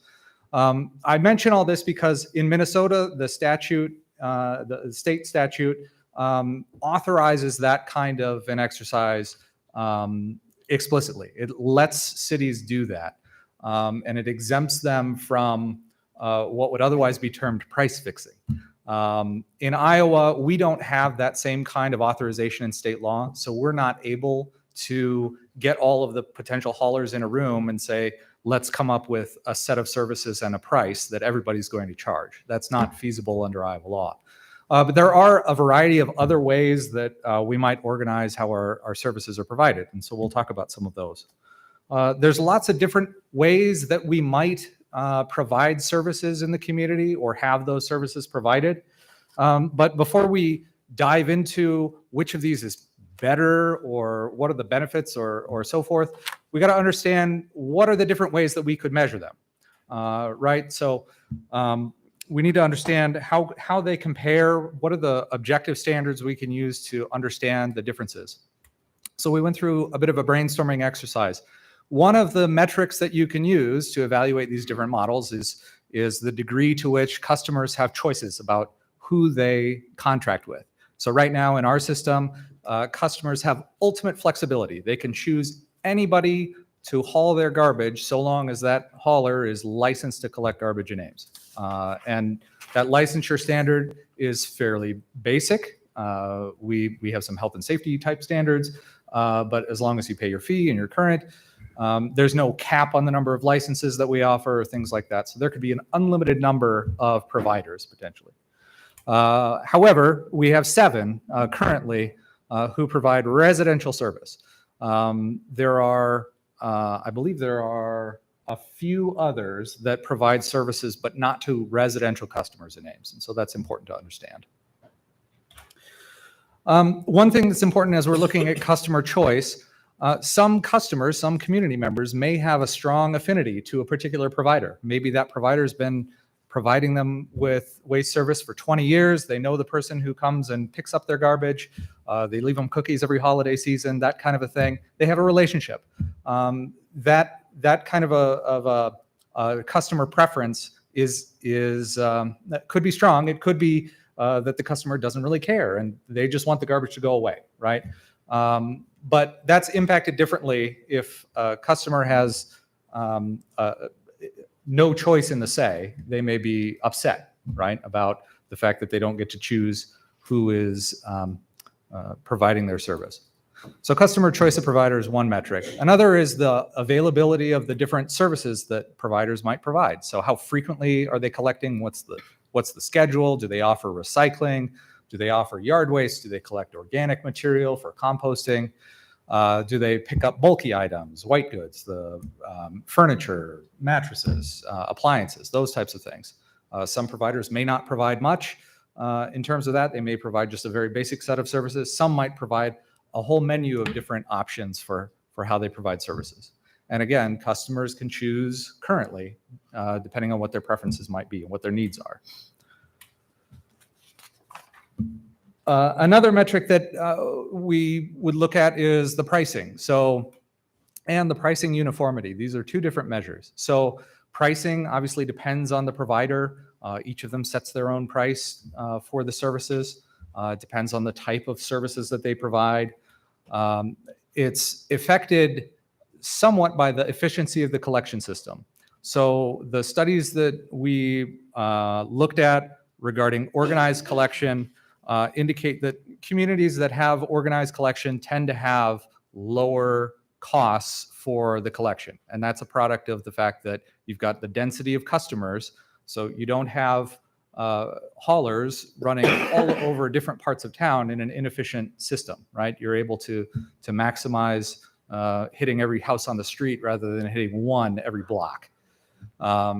It's also, so the more concentrated the customers are, the less equipment you might need to drive around, the less fuel you'll need, the less personnel you'll need in order to provide the service. One of the things that became apparent in evaluating this, this issue is unit pricing or pay-as-you-throw. That's a system that is used in some cities. Effectively, you pay more for the amount of garbage that you throw away. So the idea is you're disincentivizing throwing away a lot of garbage because that's a strain on our resources. So in our case, the resource recovery facility, the Boone County landfill, the power plant. You make it more difficult pricing wise to throw away a lot. You make it easy and convenient and inexpensive to throw away very little, encouraging conservation. That is not a system that we currently have mandated, right, in our current system. So haulers can choose what the price is depending on what their interest is. They may choose to provide unit pricing or pay as you throw, but they don't have to, according to our current open collection system. Traffic. Traffic is a challenging metric in an open collection system. So with all of the different providers that we have, all of the different services that they have, the providers that that are willing to provide services twice a week, if you add all of those up, worst case scenario for yard waste, recycling, and garbage, you might have perhaps as many as 18 trips per week on a given residential street to serve everybody on that street, because you've got all these different services going on. It could be a little more, it could be a little less. It's difficult to count precisely that because we have so many different options out there among the providers.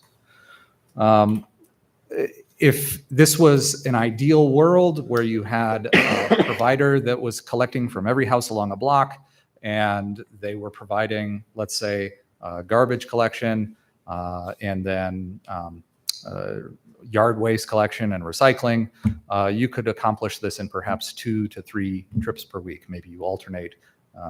Every other week you're doing yard waste and recycling, but every week you're doing garbage, right?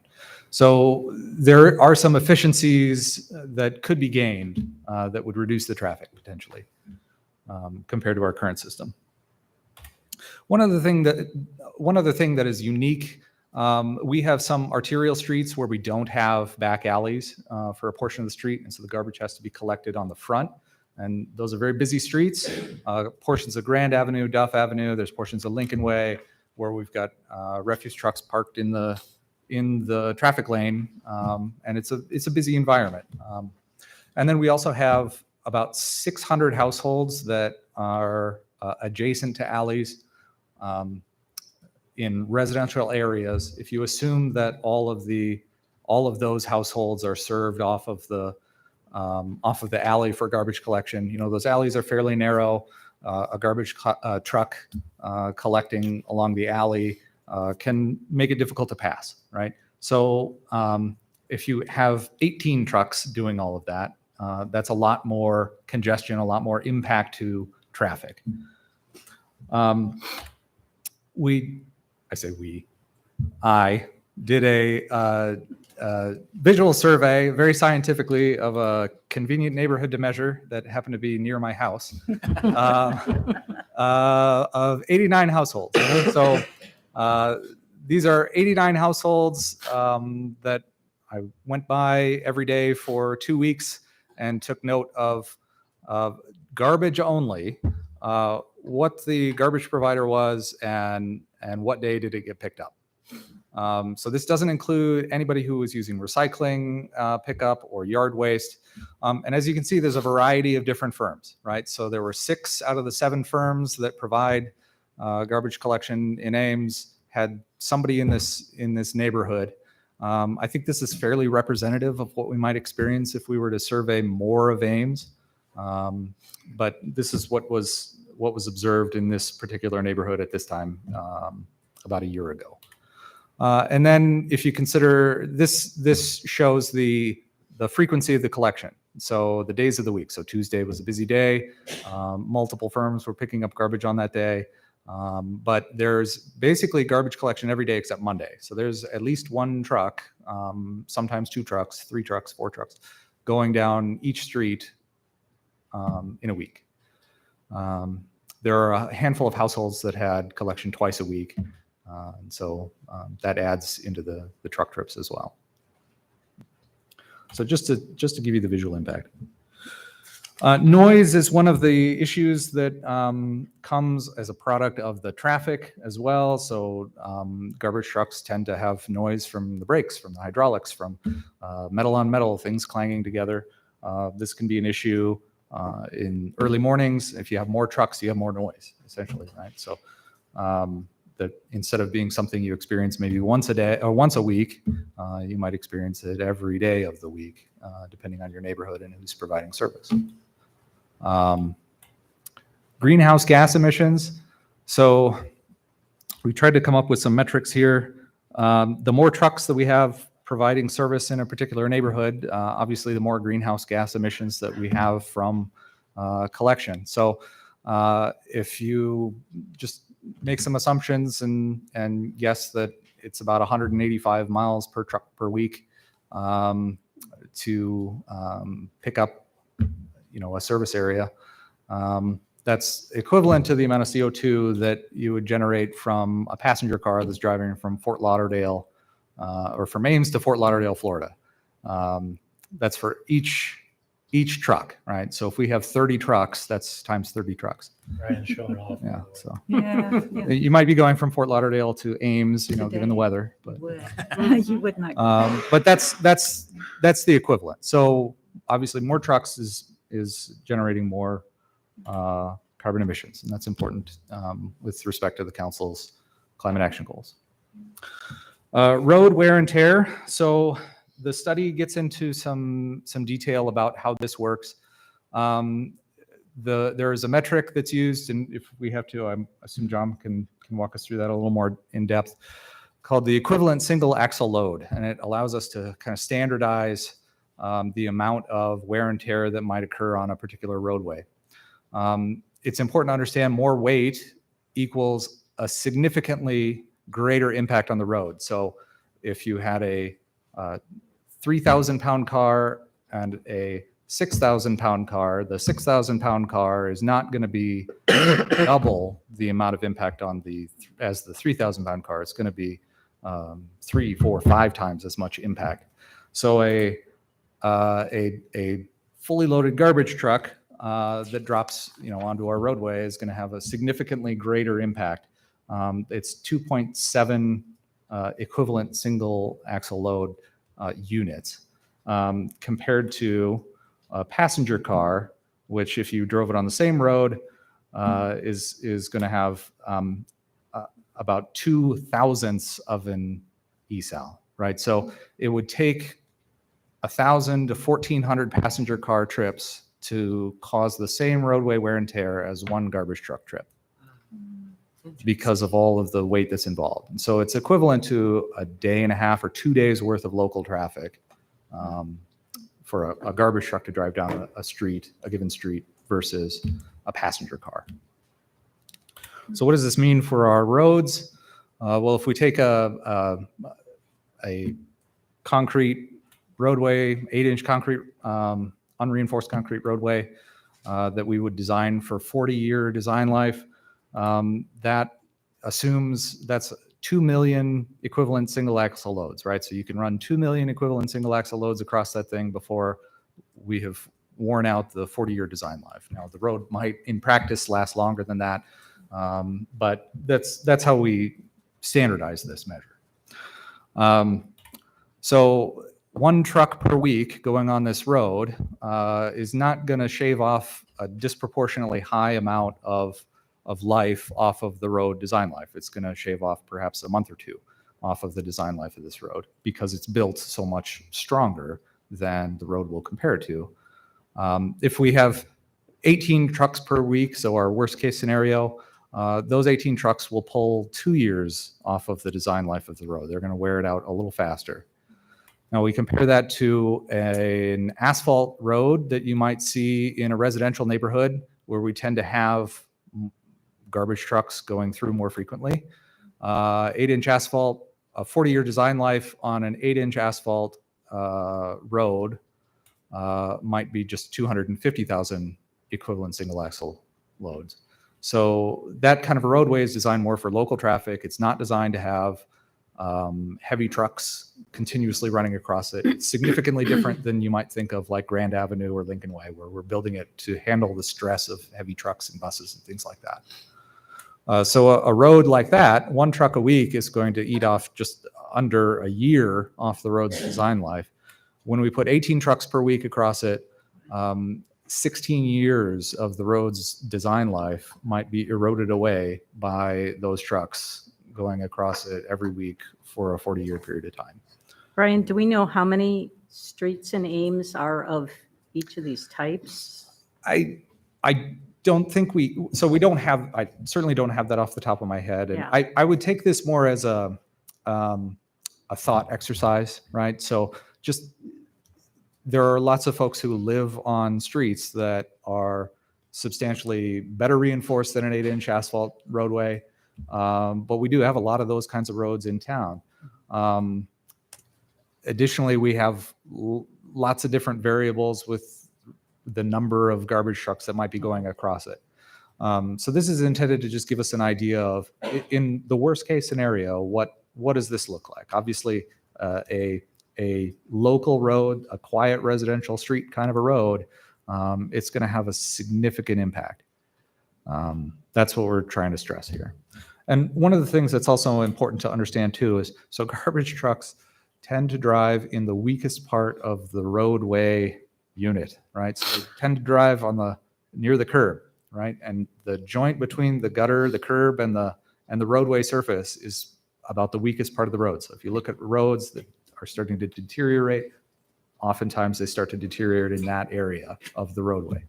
And so it's disproportionately impactful to have a lot of truck traffic on those kinds of streets. Waste volume is another metric that you might look at when comparing different kinds of garbage collection services or systems.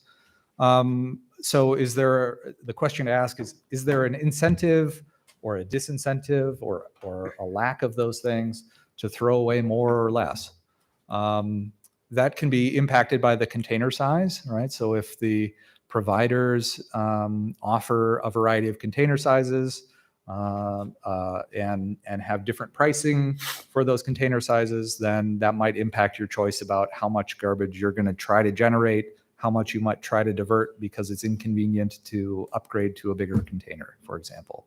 In some of the cities that we studied, there are some cities that don't make it very expensive at all to go from the smallest container to the largest container. Maybe it's $1 a month.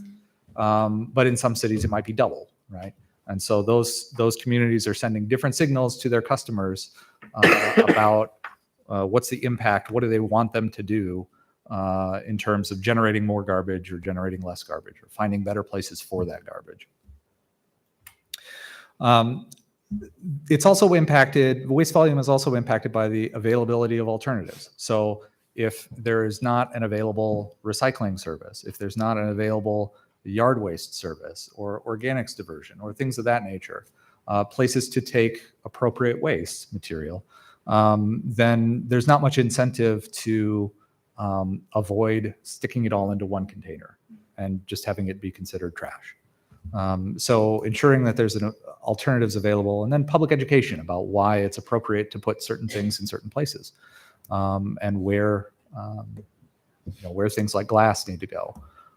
We've seen this in our experience with glass diversion, right? So we have an existing program for that kind of thing, or our organics collection.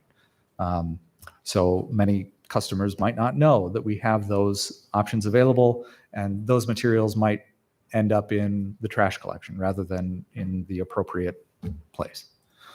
So public education has an impact on those things as well. Nuisance abatement, this is something that we're talking about in a larger context for the community, or the council is. But one of the things that is impacted here is from time to time, I'm sure you've all observed, we have move in, move out, we have piles of garbage on the curb, furniture, those kinds of things. It becomes difficult for us, for our staff, to field complaints about those kinds of things, because we don't know necessarily when that garbage is expected to be hauled away. We don't know who's the provider for garbage collection in that neighborhood or for that particular household. So we field a couple dozen complaints a year over this kind of a thing. In communities where the garbage collection and the local government have a closer relationship, it may be easier to keep track of when garbage collection is going to occur, to plan for addressing nuisance collections of garbage. And then also there could be tools for things such as working with a provider and billing the property owner after it's been collected. So nuisance abatement, similar to what we have for snow removal or for grass height at rental properties, that kind of thing. Where if they fail to take care of it, we have the ability to go in, address it, and then assess the property. So the previous metrics are sort of many of those are the advantages, the customer impacts. Now we'll turn to some of the things that are challenges with transitioning to a different type of garbage system. One of the metrics is how difficult would it be to transition, right? To go through the process of, let's say that the council said we want a different collection model. What would it take on the staff's part in order to achieve that? What city resources are necessary? There might be an RFP process that would require some staff time to explore, to prepare for, to study, to score. There would be the logistics of moving things, moving collection containers, communicating with residents, and that varies depending on the changes to the service that might occur. And then there's an ongoing administrative effort. So outside of the transitional period, there are efforts that would take place on behalf of the city to ensure that the provider is complying with the requirements, to address customer and provider issues. Right now, the city is not very involved in the solid waste collection business. We have, other than licensing the haulers, we have very little to do with the interaction between a customer and their selected provider. If the city was to take an approach where the city is providing a service or contracting with somebody to provide a service, now the city is a stakeholder in a way that we weren't before. And that introduces the city council, the city staff into facilitating those kinds of conversations. We have a bit of a responsibility that didn't occur before. And then operating costs. Operating costs, they vary depending on the type of system that's pursued. And it also depends on who is providing the service. So if you were looking at a provider that didn't have any resources whatsoever, they're going to have costs to purchase trucks, to hire staff, to implement billing systems, invent things that didn't exist previously. A provider that has been providing service in other communities or has been providing service in this community might not have those same challenges to the same degree. And then there's impact to the current providers. So right now, we have 7 different providers providing residential collection. One question to ask regarding the current providers: would they have interest in participating in a regulated system? And do they have the ability to participate in that kind of a system? There may be haulers that, depending on the direction the council might go here, if you chose a particular direction for how garbage collection works, there might be haulers that want to have nothing to do with that because it doesn't fit their business model, or they don't have the capacity to participate in that kind of a model. And this is impacted by the trucks, the staffing, equipment. If you think about, we have, perhaps 12,000 single-family residences in this community. It's collecting up all of those individual garbage cans and replacing them with a uniform set of garbage cans. That's a big undertaking. That's a lot of equipment. That's a lot of cost for whichever provider is selected if you go that direction. And then there's administrative capacity, so the billing, that sort of thing. Do they have the capacity to take on that challenge? So given those different ways that we might measure the different collection models, let's get into what those models are. The primary collection models, organized collection, where in this Minnesota model, again, you have private haulers. The city is divided into zones. The haulers are assigned a zone that's equivalent to their current market share, and then they coordinate with the city regarding pricing and services. That's the organized collection system in Minnesota that we just unfortunately don't think that we have the current ability to implement. Open collection is the model that we have currently. So private haulers, there's no zones or controls where the haulers may serve. They determine the pricing and the services. Again, that's Ames's current model. Municipal collection, this is a model where the city provides the hauling. The city hires the staff, the city purchases the trucks, the city sets the pricing and the services, the city manages the staffing, the billing, the equipment, the customer service, all aspects of providing that service. Dubuque is a good example of this kind of a system. They provide it entirely for their residential customers. Contract municipal collection is one step removed from that. So effectively, the city is doing municipal collection, except that the city contracts with one provider to provide that service. There's uniform pricing and services across the city for a given property type. So for residential customers, it's competitively bid. Council Bluffs is a good example of this. There are lots of others. This is probably one of the more popular types of garbage system in Iowa. There's a model that we're calling segmented collection. So this is where the city would contract with 3 different haulers, potentially. One hauler for garbage, one hauler for recycling, one hauler for yard waste. You still get a significant reduction in the amount of trucks that you have going up and down the streets.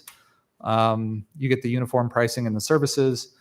And it has the advantage that if one of the haulers later decides to exit the market, not participate in our system anymore, or increase their prices significantly in a renewal, perhaps, then there are some other potential haulers who could scale up and step in to fill that void. So if the garbage hauler goes away, maybe the recycling hauler has some infrastructure in place to step in and bid on the garbage hauling.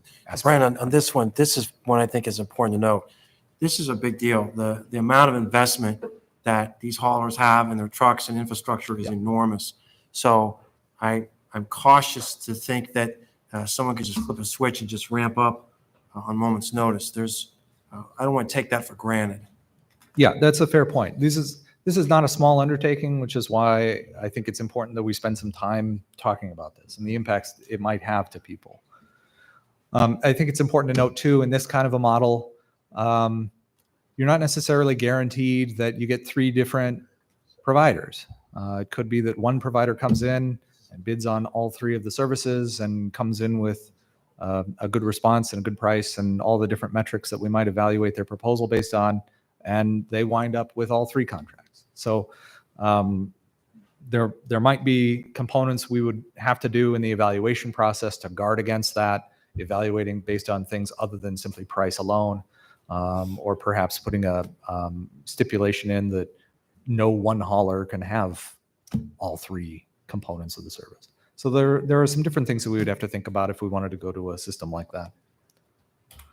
And then there's the zone collection. So this is probably the closest that we could get to that Minnesota model, and still be within Iowa law. So essentially you would divide up the city into zones, the city would do that, and we would issue an RFP for private haulers to bid on a particular zone of the city to provide service. It has the advantages that it's competitively bid, but it's a little more challenging in that there's multiple contracts to administer, and there's the possibility that you don't end up with uniform pricing. So it might be that my neighborhood, I get a better price than you do in your neighborhood, Gloria, because of us having different providers. Now, we would have the option in this kind of a model to negotiate with the those who have solicited or submitted proposals, and try to work out those details before we enter a contract. But there's no guarantee. And again, there's the possibility that a provider might end up serving large areas of the community because they've won the solicitation for multiple zones or for all of the zones, depending on how it's written. So all of this is to illustrate that there are a lot of different pros and cons to these different kinds of models and how we might do this. Could you stay on that just one more second, Brian? So this is we're getting into some real weeds here. The environment that these haulers are working on is very challenging. They're having to deal with fuel increases, and how they would possibly try to estimate those future costs in these is going to be very difficult. And they also have a very difficult time with labor. We're talking about a lot of the mechanics here, but I don't want to forget the human element. We have people that work very hard to take our garbage away, and it's very difficult work in all seasons. And so they have very significant labor challenges. And so if we ask someone to build that in a bid, that may require them to set the price much higher than what they would otherwise. And so that could mean our consumers paying more, understandably so, because you have to build that, you have to bake that risk into the contract. Has that been considered? Well, I think this is important. This is a good opportunity to point out that we're not making any decisions here tonight. This is just the initial brainstorming exercise in response to the council's question. Right. So I think that the practical answer to the issues that you're raising is that there are a lot of cities that go through that exact exercise in their contracting processes. There are ways to work on that in terms of pricing escalators, the terms of the contract, to provide shorter terms, to provide options for, fuel adjustments, those kinds of things. That is not an uncommon issue that has to be solved. Well, I appreciate that. That answers my question, that there is some flexibility that can be built in these contracts. But to the larger point, we don't necessarily have to solve that issue tonight, because tonight we're just laying this out there for you. And the goal of tonight is to just understand, what are your intentions? What are your philosophies? What is it that you want to achieve out of this exercise of studying these different models? So the report outlines our best guess as to the different benefits and costs of the different types of models. So if you go through an open collection system, the choice of provider is high. You've got ultimate freedom who you choose to contract with. The service offerings, they're sort of mixed depending on who your provider might be. If you feel like you're kind of locked into your provider and they don't provide all of the services that you might want, then it's a little difficult to get those services. Not all the providers are required to provide all of the services, essentially. And all of those other elements, right? So the uniformity of the pricing is low. It's all over the board, depending on the provider. Traffic is an issue. Noise is an issue. Greenhouse gas is an issue. Road wear and tear. All of those sort of negative externalities, those are the most substantial in this kind of a model. But before we move on, shouldn't we also have the criteria of the price for the consumer? So consumers are always better off with more choices than fewer. If you're That's actually not true. okay, maybe the rules of economics don't apply here, but generally speaking, a consumer who has more options for where they buy their pizzas from or buy their car from or whatever, if you have more choices, that's generally going to benefit the consumer. I'm not making this up. This is basic economics. So my point is that if we reduce the number of options for consumers, then won't that potentially cause higher prices for consumers? So the information that has been provided in this study indicates that communities that have organized collection tend to see lower prices because it's more efficient, because you don't have the significant costs of labor, fuel, and trucks to drive long distances to go from one pickup to the next. You're going 50 yards to the next pickup. You create a density of customers to create a more efficient system. So there are the studies that have been provided in the staff report indicate that that's the case. Okay. Now, this is complicated because one of the questions the council has to ask itself is the lowest possible price to make it as inexpensive as possible to throw away as much as possible, is that the policy outcome that you desire?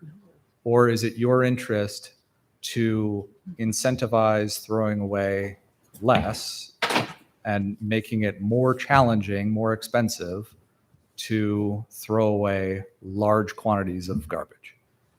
That's a policy choice that the council needs to discuss and understand and reckon with, because it's impacted by how you might approach the collection system. But if I feel like I'm taking the devil's advocate position, we have a lot of people in Ames who live on fixed income. Sure. And so I want council to bear in mind, people who are lower income with fixed income, it is not the only criteria. Certainly these other factors are worthy, but I just don't want to lose sight of the fact that people have so much money to spend and inflation is going through the roof. And so I just want to be sensitive to the people who are having to write the checks on this. But it sounds like you're saying that the efficiencies offset some of those costs that we are worrying about, or they can, even though we are losing competition, the efficiencies could offset those costs. It looks like that's the experience in other communities. So for example, if you look in the report, there's a table that shows the costs for services in other communities that have organized collection in Iowa, some of the larger communities. And I think if you were to compare those costs to the costs that you might see in Ames, some of them are pretty low. And those are communities where they do have the higher density of customers because they only have one provider providing the service. It's the city, or it is a contract provider. We are definitely an outlier in cities in Iowa in that we do not have much in terms of regulation over the market here. Thank you. So if you look at some of the factors that might be more challenging, so if obviously since this is the system that we have now, transitioning to this kind of system has no impact on us administratively. There's very little administrative effort on an ongoing basis compared to what we're doing now. It takes very minimal staff time to operate an open collection system. And the impact to the current providers is low because they're in that system. So if you compare this to organized collection, a lot of these factors are flipped. So your choice of provider is low or nil, right? You have the provider that you are given. But the service offerings that you might be provided, the uniformity of the pricing compared to other people in the community, it's all going to be the same. You have a significant impact on traffic, on noise, on greenhouse gas, on road wear and tear, on all of those negative factors through an organized collection system. Transitioning from an open collection system to an organized collection system, that's a substantial undertaking. It's effectively like changing a utility, right? A whole system that impacts people on a regular basis. There's a lot of logistics involved in that. And then on an ongoing basis, depending on how it's done, this may have an impact administratively because there's contracts to administer. There are phone calls to field and disputes to resolve and things like that. The operating costs tend to be lower to the haulers in this kind of a system, right? This is again the Minnesota model, right? That because they're getting that density of customers. And the impact to the providers is kind of medium. There's some initial reshuffling of customers, but once that's accomplished, then they get a fairly efficient system. So again, this unless we have a change in the law here, and that might be one outcome that you want to see, is for us to go and talk to the legislature about a change in the law. This exact kind of a system isn't authorized in Iowa law. Municipal collection has a lot of the benefits from an efficiency standpoint of an organized collection system. It provides the greatest degree of control over how the service is provided and the types of services that are provided and so forth. But it also is a major undertaking, and it is the most substantial in terms of the administrative cost, the administrative effort that's required to transition that system and run that system. We also believe that it would be costlier for us to provide that kind of a service than it might be for a private sector provider, because we tend to have a higher cost of labor. We would have to start this service from scratch. And that involves taking on debt, buying trucks, building accounting systems and all sorts of billing things and hiring staff and just all sorts of things that we're not equipped to do at the moment. And then it would have a substantial impact on the current providers because they would be excluded from the market for at least for the residential type collection. And so, Brian, on this, I want to bring my criteria back on the price to the consumers. If we're going to run this as an enterprise fund, that it has to be self-contained, that we're not going to subsidize this. Is it fair to say that we're not going to be able to do this as cost effectively as private haulers, and therefore the price to the consumer is going to go up? Right. Isn't that fair? That's right. I think it's because we don't have the infrastructure and the trucks and everything else in place. So I think it's important. Right. So this system, the city providing that service, it would be costly because we would have to take on all of those capital costs to build this service, and then we would have to spread that and pay for it through rates, right? And so, yeah, I think it's fair to say that it would be costly for customers for us. We're not to start recommending that this. We're service. pointing out that's a major weakness. Yeah, that's a major flaw with this. It's the other contract and municipal I service. just want to keep that factor of the impact on our residents on that list up there. Yep. So, Brian, could I just ask something about the municipal collection? In the other communities that currently have it, do we know if any of them transitioned to that, or if they've always been municipal collection cities? I haven't I haven't gotten data on that. I sense that, many of the communities that do this have been doing it for a long time. Just like we have been an open collection community for a long Des time. Moines. The DNR used to keep some data about each of the communities in Iowa and the types of systems that they had. And unfortunately, that database isn't kept up to date any longer. It sort of ends after about 2012 or so, 2014. So I'm not able to go back and look at lots of different changes over time. I know that there have been a lot of communities that have entered into, say, contract collection. They have one provider, and they've gone through the process of changing who that provider is. And that's a bit of an undertaking in and of itself. But I don't know about changing the whole model. So contract municipal collection, this is one of the more popular options in Iowa. It has a lot of the benefits in terms of the reduction of those negative externalities, the traffic, the noise, those types of things. Much of the efficiency of the organized collection. Again, the choice of provider isn't there, right? So the customers are locked in to the provider that they are given by the city. And the impact to the current providers is high, unless you're the provider who gets the contract, right? So you're picking who is going to continue providing service, and the others have to exit that segment of the market, right? They might move on to commercial collection or other communities. Or they might go bankrupt because they made investments, they borrowed money. Yeah. I mean, where do they get this money from? They go to a bank and they borrow money in anticipation of being able to pay it. So, I mean, I just want to make sure we understand the impact of this. We could cause people to really lose tremendously because of the way they finance these investments.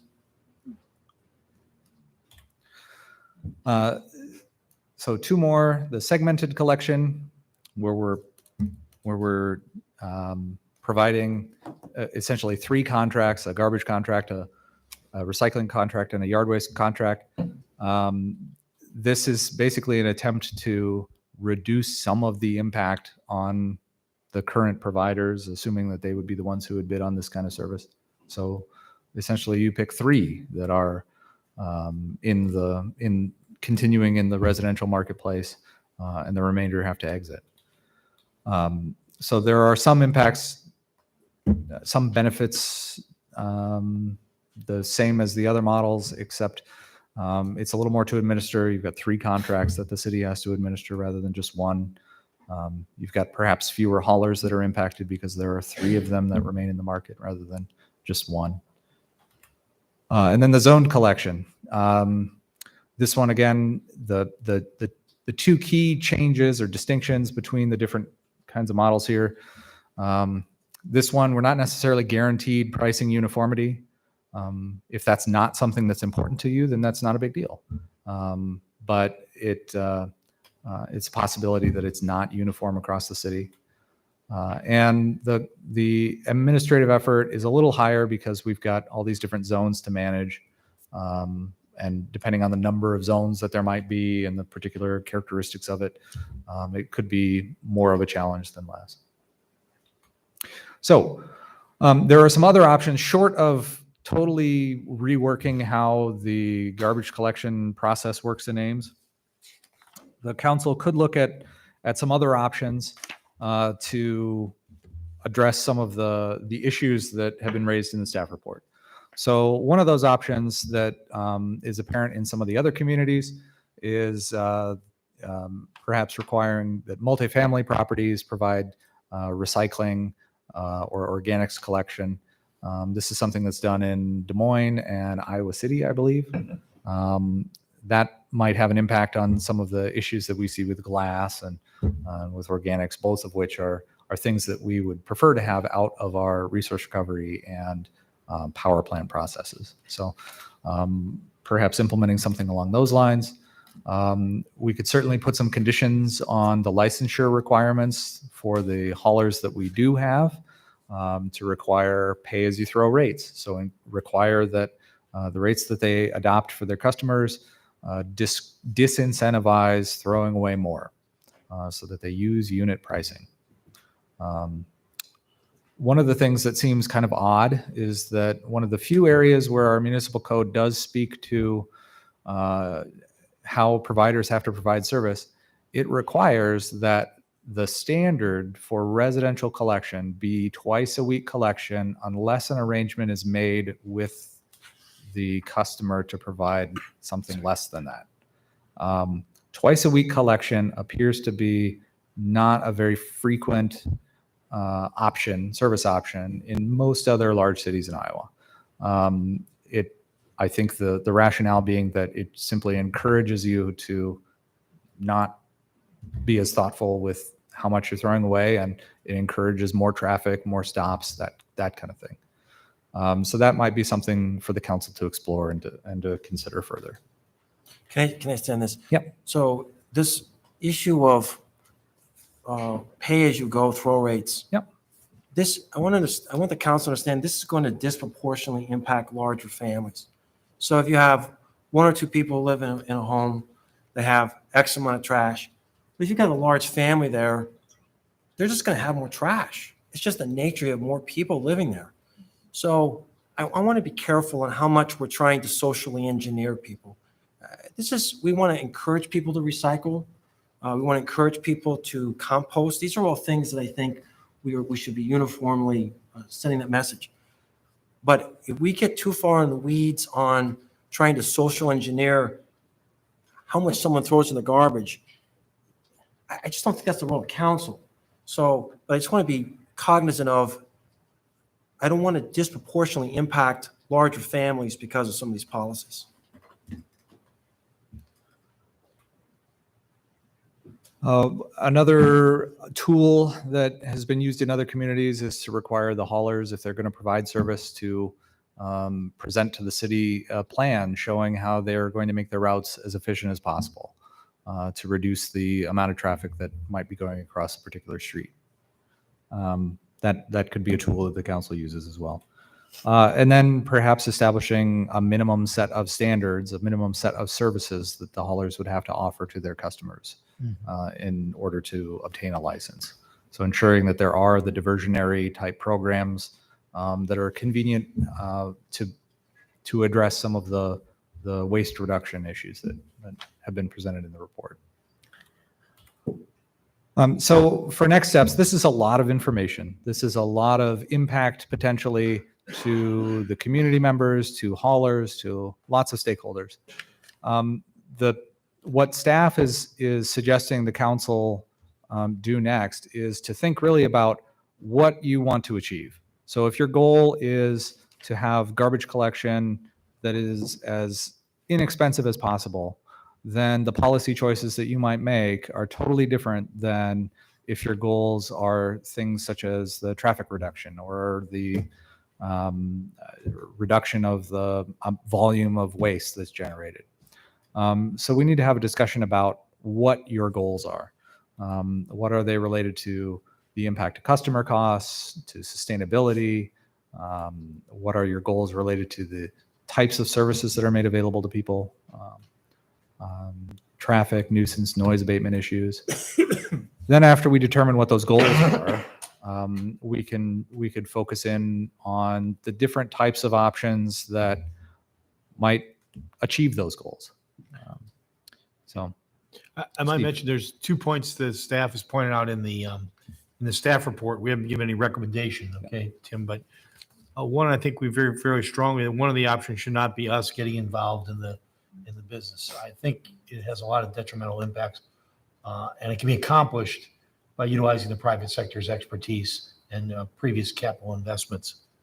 But also, if you choose to change the model, we're only suggesting based on Brian's research, we're talking about residential pickups now.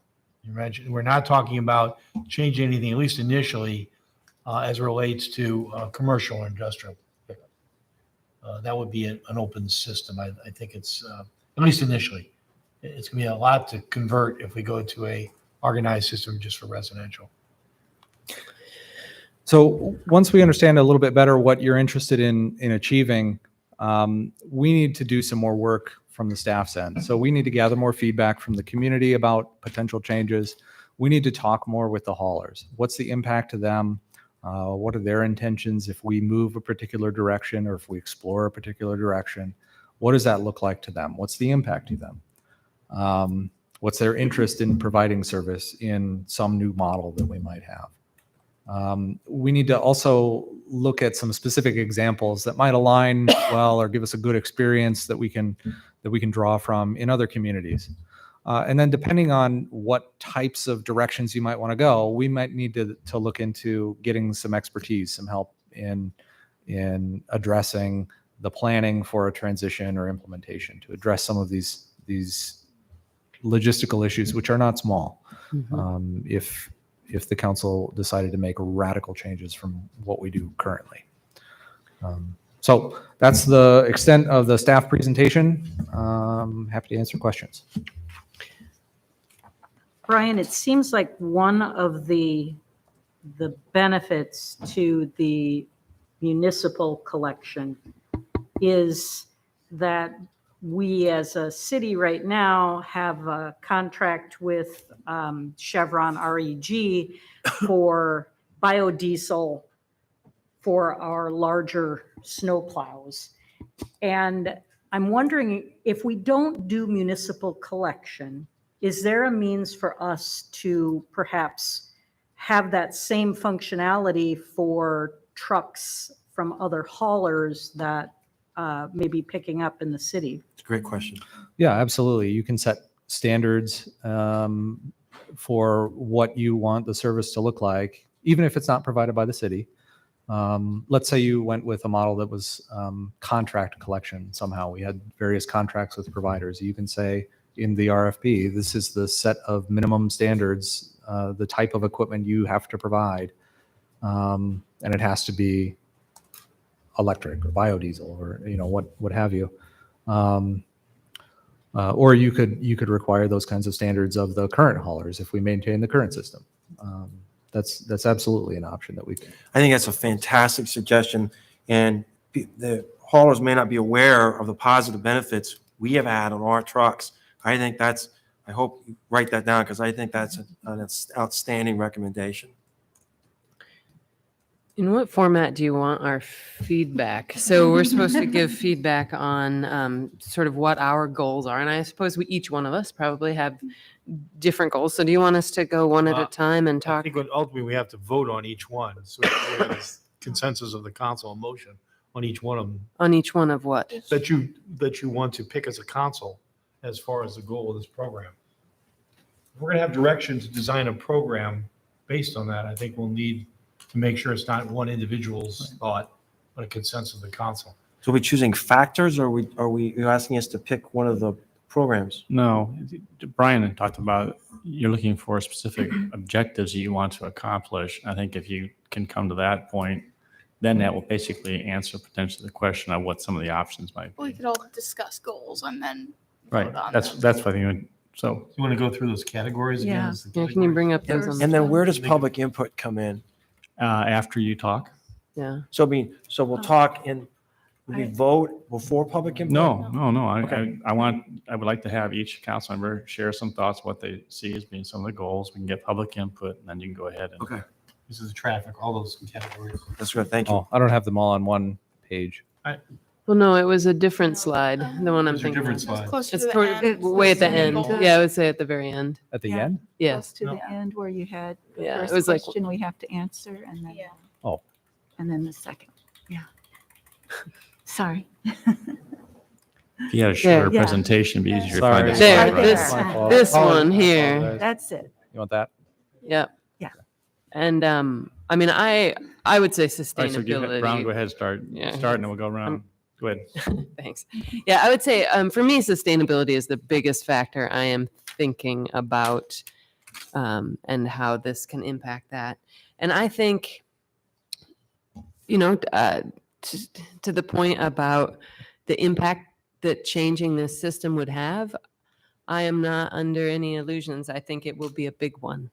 And I think we're asking a lot we would be asking a lot of a provider to scale up their service to do for example, the contract method. We're going to be asking consumers a lot to give up their favorite garbage company they've had for years. Like the impacts are a lot, but the climate action plan is going to tell us that we have got to take some big steps, and we have to ask citizens to do a lot to turn around climate change, basically. So I feel that. I believe that to be true.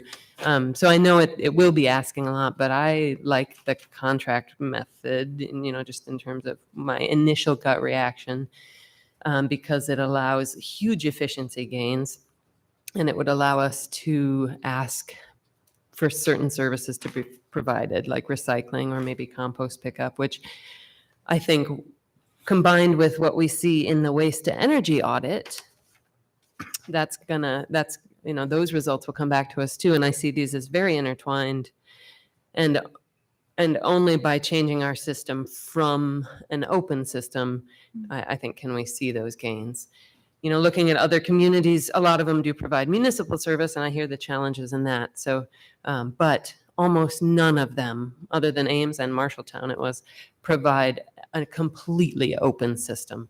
So I think, we got to think that our system is probably a little out of date, perhaps, or there are better systems out there. So that's where I'm at. Thanks. Bryce, you want to weigh in? Sorry, I fudged. That's okay. That's okay.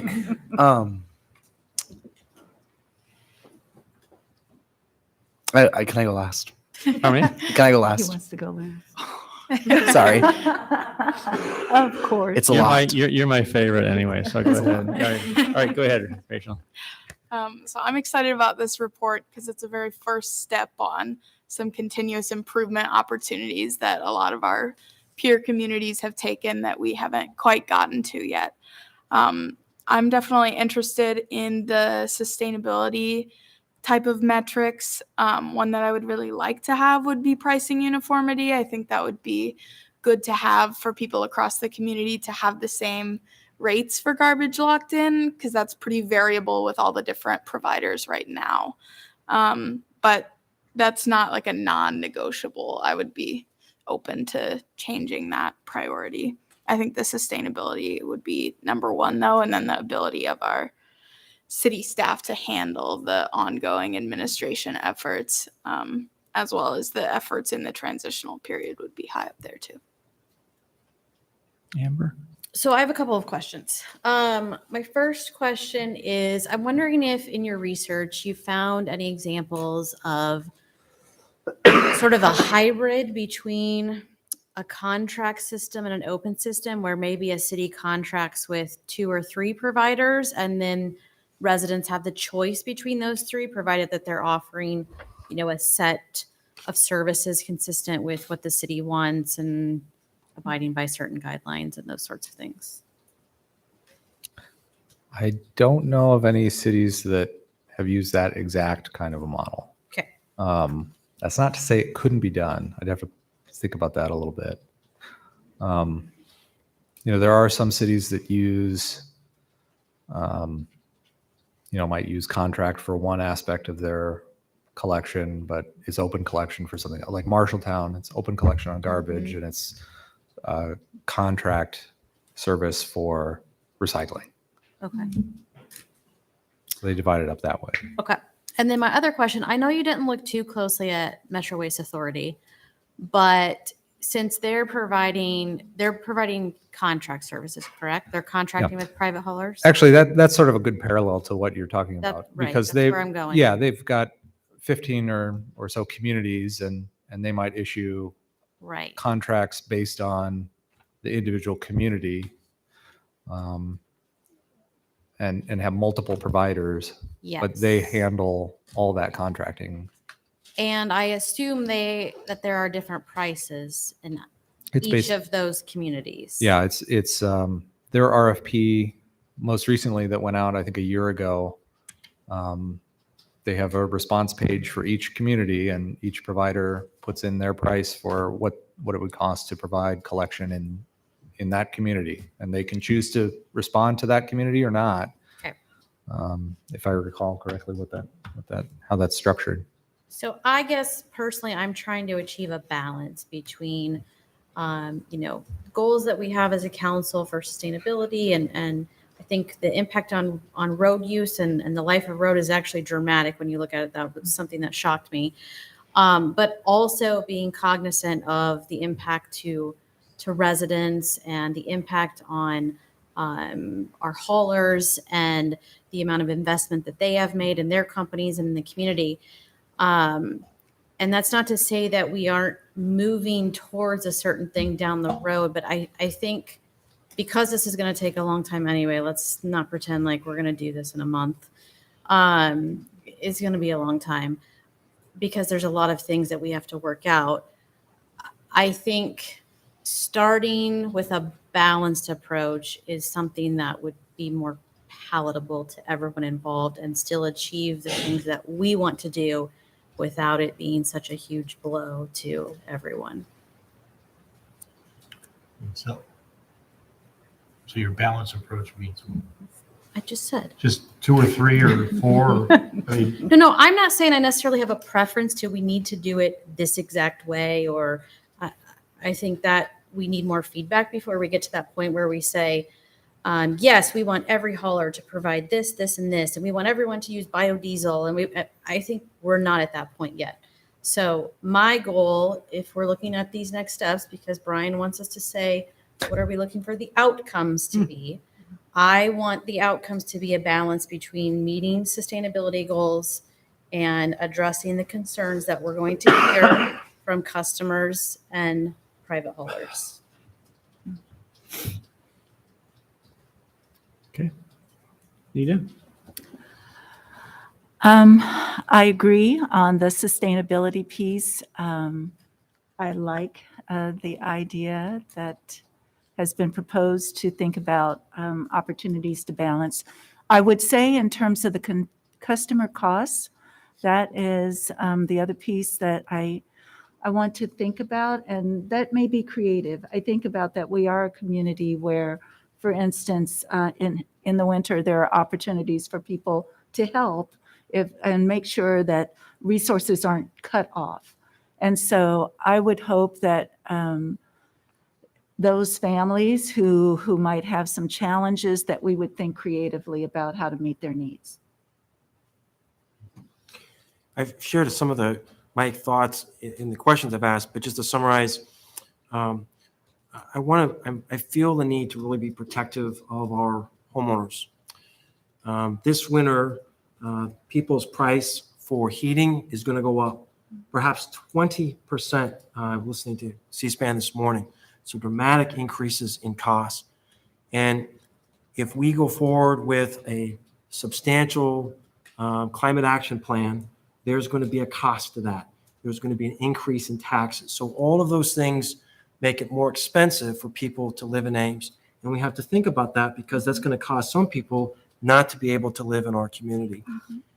I'm concerned about the law of unintended consequences. So I like Amber's point about doing things incrementally to try to offset that. And I've tried tonight to highlight also the impact on the haulers. Imagine if any of us were in the audience and hearing about how our jobs were in the balance. That's crazy. Our ability to provide for our families, our employees. And so I want you to hear that your concerns are noted, and we do want to hear from you in this process. If I had to choose one of those tonight, the zone approach creates opportunities for smaller haulers. So there'll be some haulers that just won't have the horsepower to do the entire community. So I like the idea of not forcing smaller players out of the market entirely. And I want to come back to, I think I had written this down too, and I think Gloria's point is fantastic. If we could find a way to partner with haulers and let them know about the success we've seen. It's not a hypothetical. Now all of a sudden we're significantly reducing the CO2. Now we can't reduce the weight issue, but we can reduce the CO2. And I commend you for that suggestion. I think aside from any of this, we should pursue that on its own. Those are my thoughts. I start with the premise that we really can't continue with the open collection model if we're serious about climate action. And your report was very detailed and helpful, Brian. I learned a lot from reading it.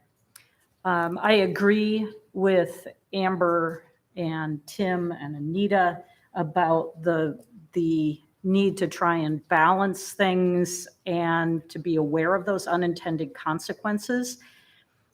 But I'm also very aware of the sustainability component and how much this can contribute to our climate action. When I look at the alternatives, it seems to me that zonal collection is that middle ground that would allow us to reduce the traffic, to create more condensed areas within the community for service so that we have a higher efficiency.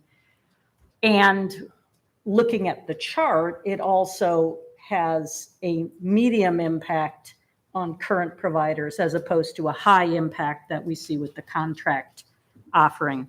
And if we assume that none of these have a low impact on our current providers, then medium seems to be the best that we can do if we're going to make a change. So I also want to be cognizant of the fact that most of our complaints have to do with nuisance and with noise abatement. And so reducing the number of trips by the number of haulers is going to, we hope, improve that situation for quality of life for all residents. And I do appreciate Anita's suggestion about the assistance that the community may put forward for those residents who can't afford to see their prices go up. But Brian's report seems to suggest that prices might actually go down if we are able to work this effectively over the next however many years it takes to make a transition effectively. All right, Bryce.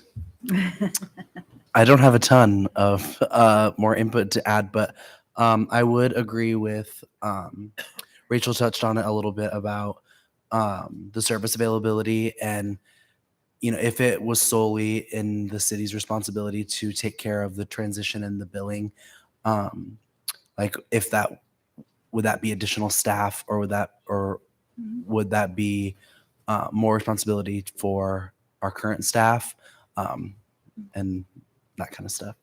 But.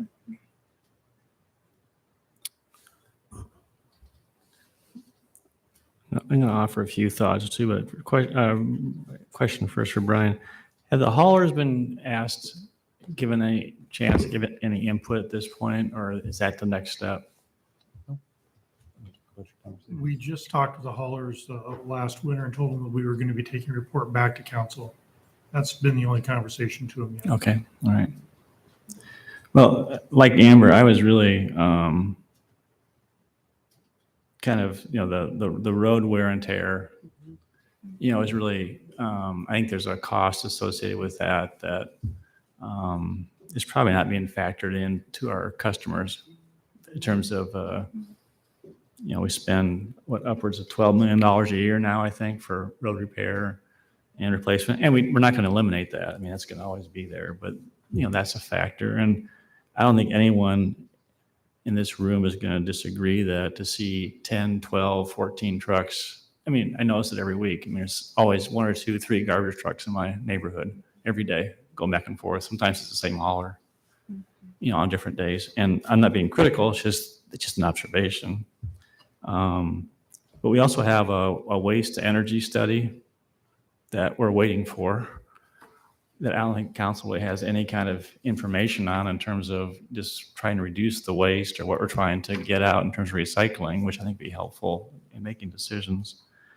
And I think that we need a lot of public input, because if people are going to all of a sudden have this choice removed, we all have seen that movie before and we know how it ends. And so I think that to take our time, as you're all, I think, advocating for. And, but I really think that, can we go to the haulers and say, here's some of our goals? I mean, one is reduce the wear and tear in our streets. How can we minimize trips in neighborhoods? Are there some creative solutions that they can think of without basically saying, government's got the right idea, we'll figure it out for you? Instead, is there some way to go ahead and parse through that? Maybe that's Pollyannish to think about that, but it just seems to me, let's engage those who are actually going to be most affected.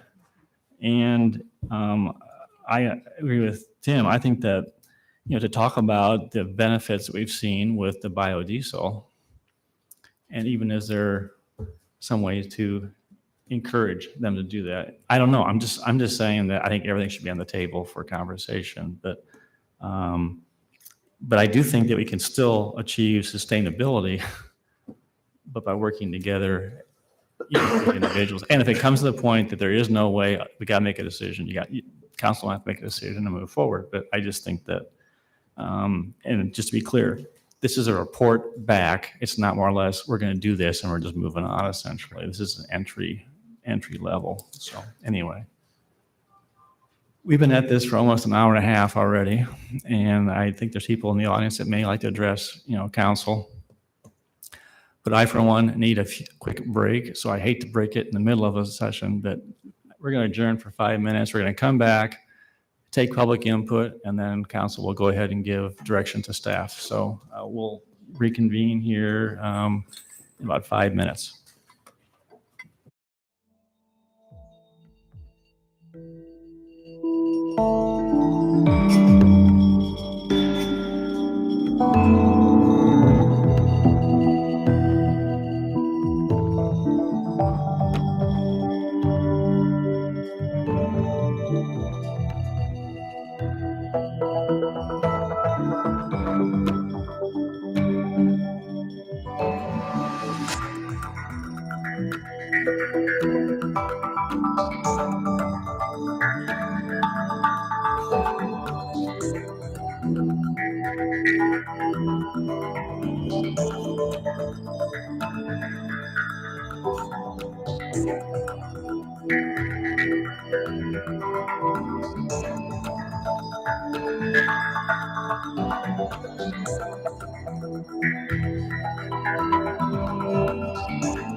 All right, we're going to go into inviting public input.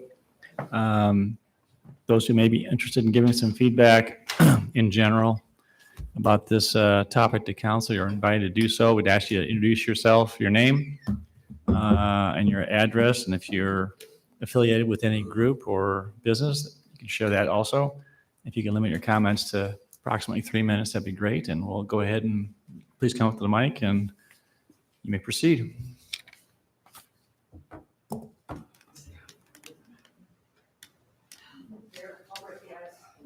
All right.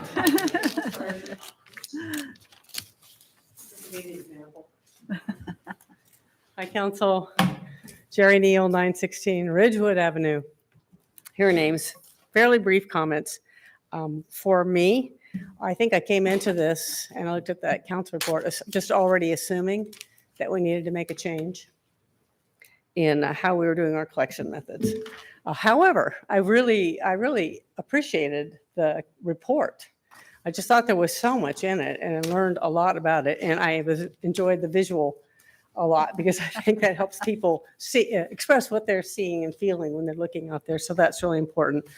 I liked having metrics, and I will speak from the Ames Climate Action Team point of view that the greenhouse gas emissions is a really important critical metric from our point of view, and it plays out into so many other pieces. Even if we're talking about the cost of resurfacing a road, that's also an additional impact with greenhouse gases.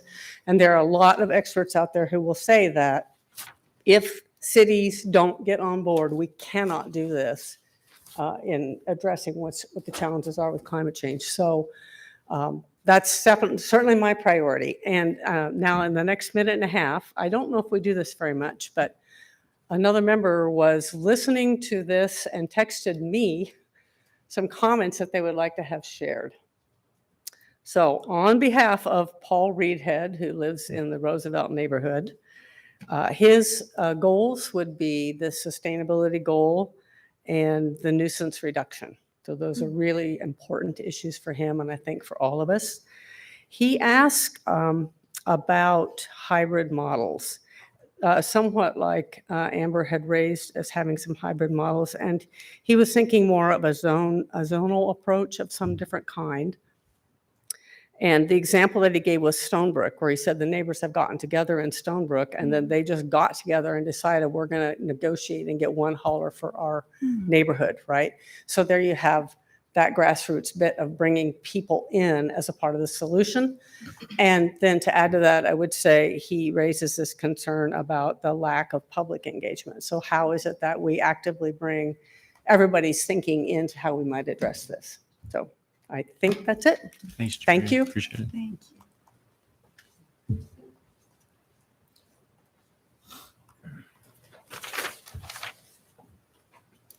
Dave Massey, Ankeny Sanitation, 7002 Southeast Delaware Avenue, Ankeny, Iowa. You know, just with that, you know, I was on that call with staff back in the winter, and as they were doing exploring, whatever, but great report with that. You know, but as they talk about contracts and that, what fits the community? Anything could be done, you know, from seniors to large families, as right sizing cart sizes, options, and what have you there. But you know, the biggest thing with the public is freedom of choice. People get upset with change at times there, even though there might be some cost effectiveness to it there, still, you know, with that. But great report. You know, with contracts, it seems like there's no two contracts alike out there. It's what fits the community that can be worked out in an RFP and what have you there. So, you have to, with help or input or whatever, we'd be willing to help out with that if any comments or suggestions or what have you there. Okay. Okay, thank you. Anybody else? There's no pressure. So if you don't want to, you don't have to.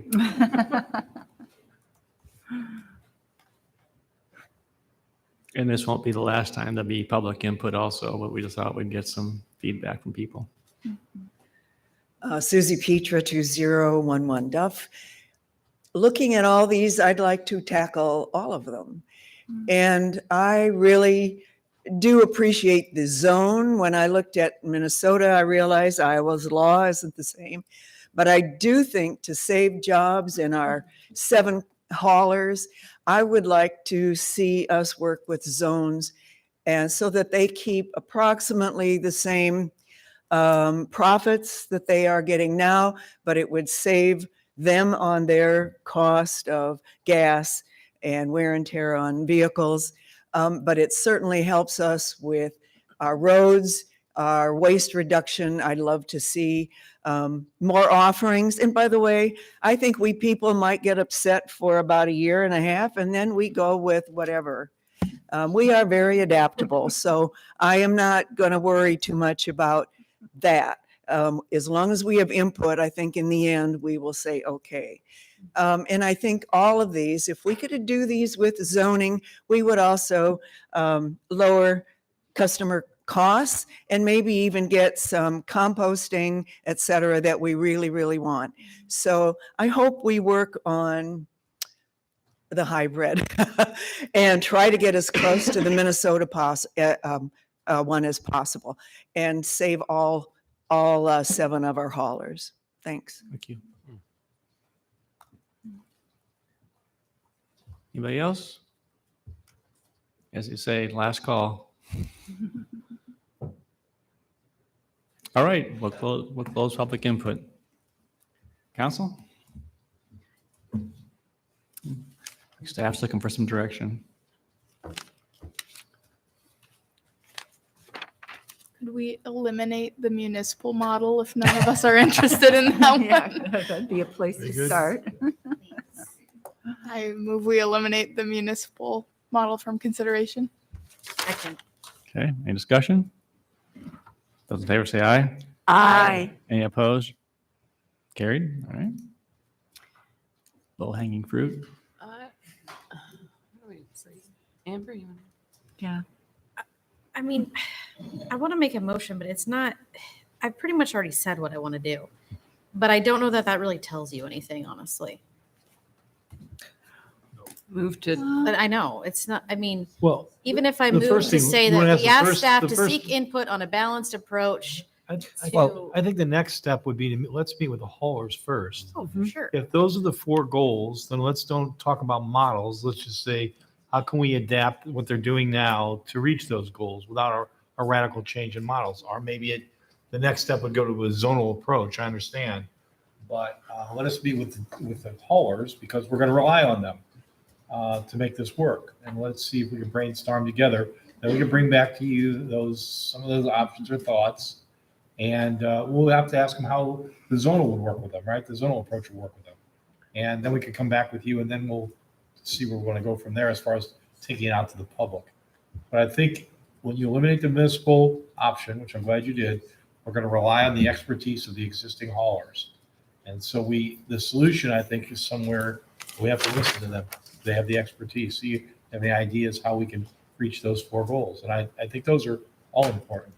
Yeah, I'd want feedback on the goals first, but then I think if we could introduce the different possible models that we have and get feedback from the haulers, that would be really helpful in our decision if we end up going with one or a model that's very similar, hybrid to one. But I hear you say you don't want to explore all the, aren't you focusing on the zone one, Well, which is the hybrid kind of thing then? yeah, I mean, hybrid or contract, but I would almost move to eliminate our current method yeah. too. I mean, I don't mean drastically, in some way. Open. The totally open one? you're saying? The totally open one. We got to find some way to make efficiencies happen. Well, And Brian was trying to show you that without changing the model, if you bring up those other ones, we can discuss with haulers how we can deal with some of these things. Yeah, what if you can accomplish all those goals but remain in the open system? I don't know how. Maybe it's gonna be modified. Maybe it's gotta be Yeah, I'm modified not- down the zone. I'm not confident you can. I'm not either, but So that's, But we're making that decision now, and the point is that maybe it ends up being that is the case, but is that something that you want to say it's off the table? I mean, I'm not moving to do that. Yeah, I'm I'm just just saying that I have a distaste for the current system. So what specifically about the system that you have a Oh, distaste? for me, it's sustainability issues, and those are related to noise and nuisance issues. But really, for me, it comes down to sustainability, both of emissions and the road repair is also a sustainability issue because it takes resources and it takes money to do constant road repairs. I think, yeah, I think it's reducing less the- efficient yeah. for the private sector as well. True. I mean, honestly. Yeah. So to your point on sustainability, can we move forward on maybe offering an opportunity for the haulers to learn about our soy diesel program? And I don't see any downside. We're not requiring it, but I don't know if that's something that we could create a meeting, invite people in. We talk about the success we've had with this, and it's all on a voluntary basis. But I think when people learn about it, I think there would be a lot of excitement. Could we do that? That's like a tiny be little a piece. part I- of the Yeah. conversation. And I think it happens a little later. I don't know. I don't see any downside with it. Why, if the haulers would on a voluntary basis? No, I get that, but I'm saying that's part of the input, right? We're talking about systemically changing what we're doing now. We need input from the haulers on the systemic changes that we're discussing and the outcomes that we want to achieve. That might be a piece of that input, but it's way, way bigger than that. Can you make a motion of that? Yep. I will go ahead and move that we ask staff to seek input from the 7 haulers that are currently operating within the city. And others or no? I don't think so. Okay. I mean, I don't, is that even, are there more? There are. Okay. Are there more than 7? Are there more? Pause. We have licensed more haulers than what just operate here in the city. There are other haulers that bring trash from throughout Story County to the resource recovery facility. Okay. But the point is that But you're, it's a we're city. specifically Say talking local about city of haulers. Ames right now. Right. Right? And there's seven in the city. haulers that haul residential trash to the resource recovery plant. Okay, 7. You could just say the current haulers. Okay, current Current haulers. haulers. Within the community, now I've lost my train of thought. I'm So you can put- you're fine. On the outcomes and goals that we discussed tonight, Those 4 categories. correct? And then bring a report back to council Is there a second? for further discussion. What, can I modify a little bit or clarify? Do you mean just for residential now, not Yes. commercial and industrial, Yes. bite off, right? Now we're Yeah. talking about- That was my next Oh, I'm sorry, request. separate. I was going to ask if council wanted to go ahead and just say this is only for Right. residential. That's what I'm trying to clarify. Second. Or second, all right. Any discussion? Those in favor say aye. Aye. Any opposed? And the second one, or the other one was, staff was suggesting, recommending, this is just for residential pickup only, that did not include Start off. commercial, industrial, and multifamily. Is that right? Multifamily. Correct. Is there an agreement with that? Yes. Yeah, but we have had feedback too about the noise concerns downtown and other places where there are businesses. It seems like if we're having this conversation, it might be good at some point to fold in. I don't know if we have any specific in mind, but it seems like there should be some kind of conversation with industrial and commercial. I mean, do we have a sense, Brian, of the percentage, or maybe Bill, you would know the percentage of waste that goes into, I mean, half of our community is in some kind of rental housing, so that garbage accounts for a lot. That is all commingled before it gets into, so we really don't have any data to pull back on because haulers may pick up residential, may pick up multifamily, and may pick up commercial business on the way to our facility. So that's something we could visit with the haulers on. They probably have a much better idea of that than what we do from what we see from our perspective. I think just to help guide you here, so it appears that most of the other communities in Iowa that have some sort of involvement in how garbage collection works really focus on the residential, the single family residential, and the smaller multifamily residential.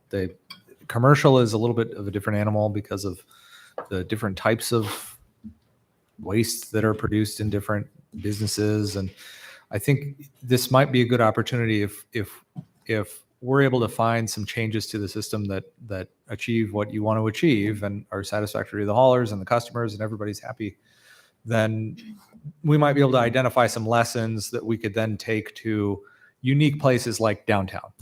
So are the multifamily units, are those for our purposes considered residential or commercial? Commercial. We'd consider, so most of the other cities have a cutoff, triplexes or fourplexes and smaller. So this is my point. Most of those cities don't have the level of apartment complexes we do. So if we want to think about this comprehensively, it seems whether we do anything regulatory or not, I think it would be beneficial to at least learn if the haulers have thoughts about ways in which we could wrap the apartments into this. And again, particularly if you think about the zones of the community, some zones are going to have a higher concentration of apartments than others. And so that's going to come back to we can't avoid the apartment complexes are in all parts of the community. Well, and I think that can be part of the conversation with minimum hauler service standards. If there's anything that we can do with commercial properties, maybe wherever there's a dumpster, there's also recycling or something like that. But it has to be discussed with the haulers to see if they can even provide those services. Yeah, I think what Tim's saying is if you're going to have the discussion, just have the broad discussion. And especially since we've got several options up here that may bring multifamily into the equation. So the question, Brian, is do you have enough from council to take the next step and then respond with the report at this point in time? Yeah, I think. Or is there more specificity necessary or desired? Very good. Okay. You know, We're going to move on. Thank you. Thank you. Thank you. Appreciate Thank it. you. Vote? That was great. Thank you, those came and are interested in the topic and. Motion? Did you Stay vote tuned. on the motion? Oh, did What's we that? vote? Did you vote on the motion? We did not. No, there wasn't a motion. No, no, It was a Amber made motion. motion. Make a motion. On which one? Amber Did we made a vote on motion it? and I seconded. Yeah, that got, It passed? yeah, we voted on it. Yeah. it was We unanimous. did? What? Oh, I don't remember I saying don't remember aye. voting on it. It's 9 o'clock. Yeah, you voted on it. You called it, yeah. It's We late. did? There was 2 motions. We don't know what we're doing. I seconded We're good. We're good. Okay, we're moving on. Aye. Thank you, guys. voting on it. I don't remember voting, but it's okay. Yeah, I don't remember voting on it. It's okay. There was. I guess You it did great. would have voted. Oh, boy. It's getting late. Well, there was an initial motion Uh, relative to eliminating community. I mean, the city doing it. And then the second one was Amherst. Thanks for staying late. Absolutely. Third one on yours on. No, nothing. Nice tie. Thank you. Oh, Sue. I could be snide and just say. All right. 33, resolution awarding contract to Reliant Fire Apparatus. Good evening, Mayor and Council. No PowerPoint or vehicles going to Florida. The presentation pretty clear cut just before you tonight to move forward on a contract to replace Fire Engine 1. You have the report before you, but I'll hit on just a few highlights. The fire department does have an apparatus replacement program. We keep our front line, our first out for 15 years, and then we try to maintain them for another 10 to 15 years after that as a reserve apparatus for our community when those front line go in for service. So we keep them for quite a long time. So it's really a long-term investment that we're making. Engine 1, which we're looking to replace, was purchased new in 2005. And it is part of our, we identified in our capital improvement plan to replace it this current fiscal year. 5 members from our fire department, along with fleet services, made up the engine replacement team. We went out to other communities. We met over several months, looked at a lot of different fire engines, trying to figure out what communities liked, didn't like, what they would do different, what vendors they had success, vendors that maybe they struggled with, to create our own specifications. So data from those interviews was combined with specifications from our previous fire department purchase, which is our tower truck, to create an RFP, which went out on June 19th. We received 3 bids back and evaluated the bids on several different factors that you'll see there. Cost was not part of our initial evaluation. That was brought in later through the purchasing department. One of the vendors that scored the lowest, we threw them, eliminated them from the discussion. One of the issues that we ran into was they were not able to supply airbags on the fire truck, which is a huge safety concern. So we eliminated them from contentions at that point in time. And we did move forward with 2 of the highest scoring vendors. And we'd made some additions and some deletions to try to make the 2 proposals comparable. And you see there that we have an October 1st and an after October 1st. When we did reach back, we found out that there was going to be a Cummins engine price increase after the 1st of the month. So that's why we're here tonight, is to present that to you. One of the vendors scored substantially higher than the other vendors. We have experience working with this vendor on the last 2 vehicle purchases that we made. And this is who we're recommending that we move forward with. Funding, unfortunately, we've seen a huge price increase with vehicles. I think we all have since the pandemic. We're no stranger to that. We're experiencing that as well. We made as many deducts as we could. That being said, we identified $747,000 in our capital improvement plan. We're a little bit over with our recommendation.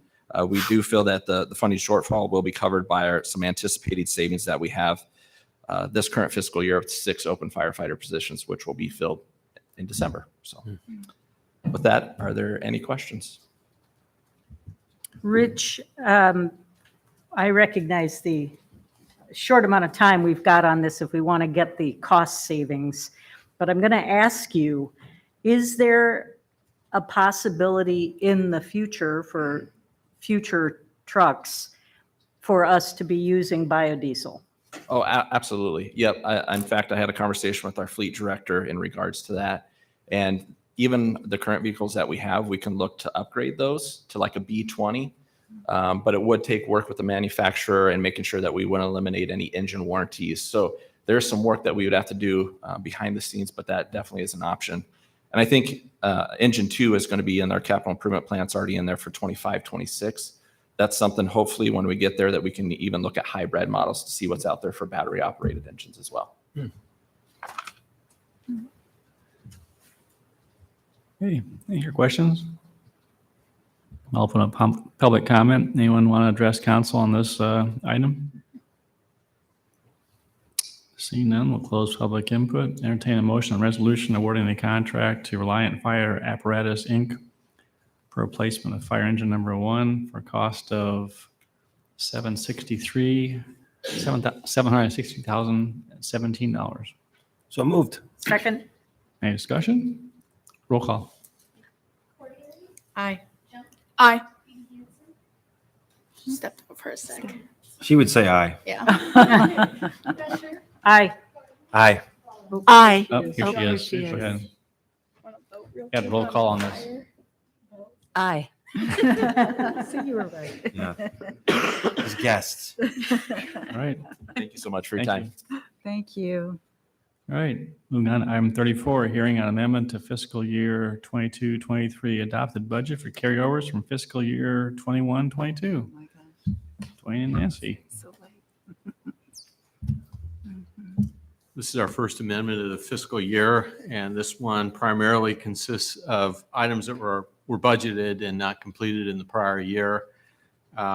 We do this amendment partly to help departments track, but also the state code requires that we not exceed the budget at any given time. So if we carried over a large project and it got done early, prior to the amendment that you would see with our regular budget, we could be afoul of the Iowa law. So we want to get this one done right away in the year. And I think you have seen most of these projects. Nancy can talk about any specific questions. She does a great job summarizing those in the back. And then we also have the detail. Any questions for Nancy or Dwayne on copious amounts of detail they have provided? All right, I'll declare a public hearing on amendments to FY 22-23 adopted budget for carryovers from fiscal year 21-22. Is there anyone who wants to address council on this item tonight? Seeing none, declare the public hearing to be closed. Entertain a motion on resolution amending fiscal year 22-23 budget to increase expenditures by $99,338,193 for carryover amounts from fiscal year 2021-2022. So moved. Second. Thank you. Roll call. Aye. Aye. Aye. Aye. Aye. Aye. So how does it feel, Dwayne? It was pretty good, actually. I had one follow-up question. So how does the carryovers now compare to prior years? Because it seems like there's been a lot of craziness in contracts.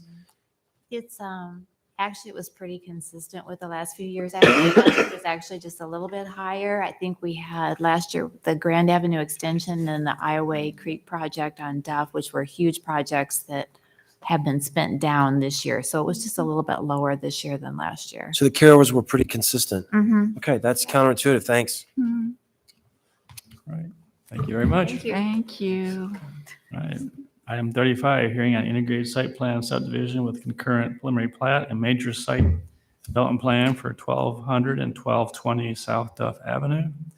Good evening, Eloise, and I think your report is well done. Does council have any questions for Eloise, or just anything you want to highlight in particular that we need to know? I would like to highlight that the applicant was here earlier but had to leave. So they are interested, but they had to leave. Okay.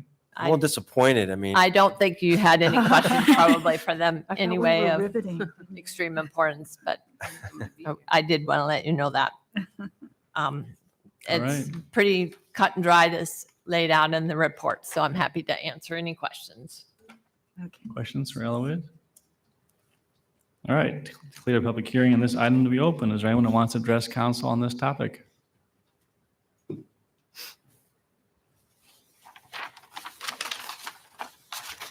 Good evening, Grant Olson, 3812 Ontario Street.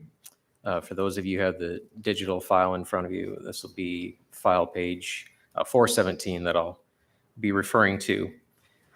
The council has climate action goals, and therefore looking at this site plan with that particular lens and thinking about transportation, and you have the modes of transportation that people use within Ames.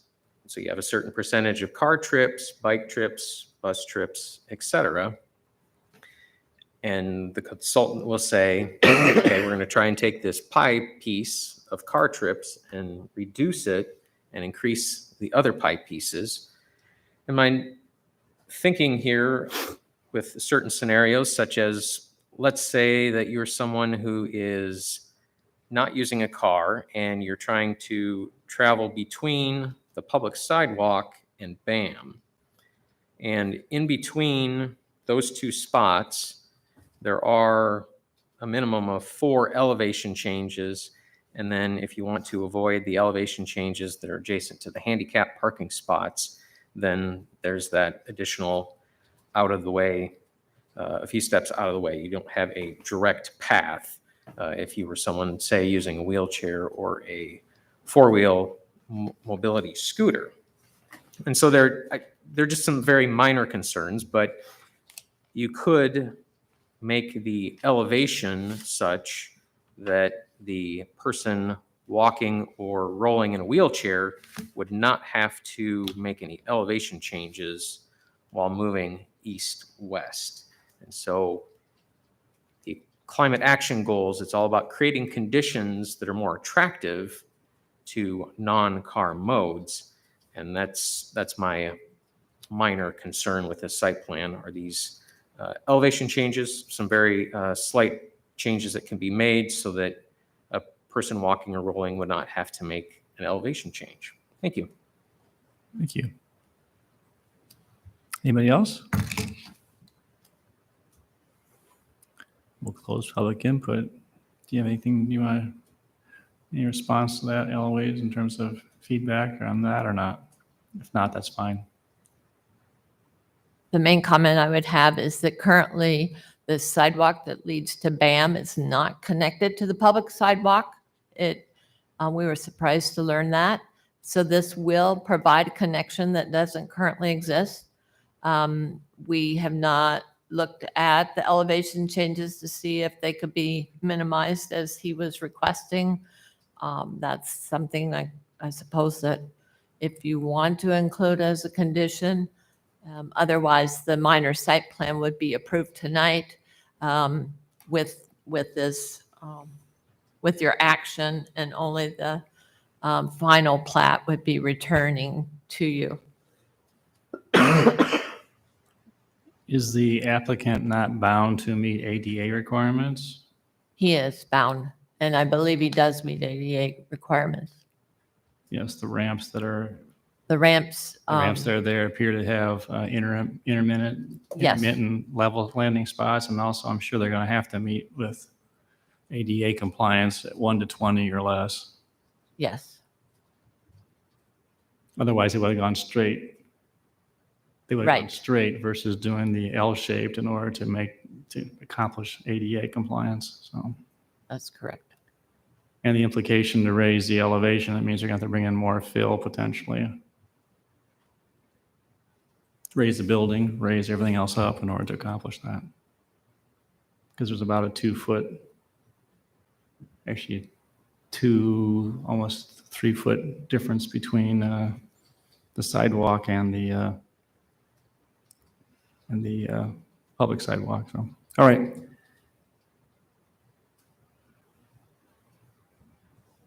Council discussion, additional questions?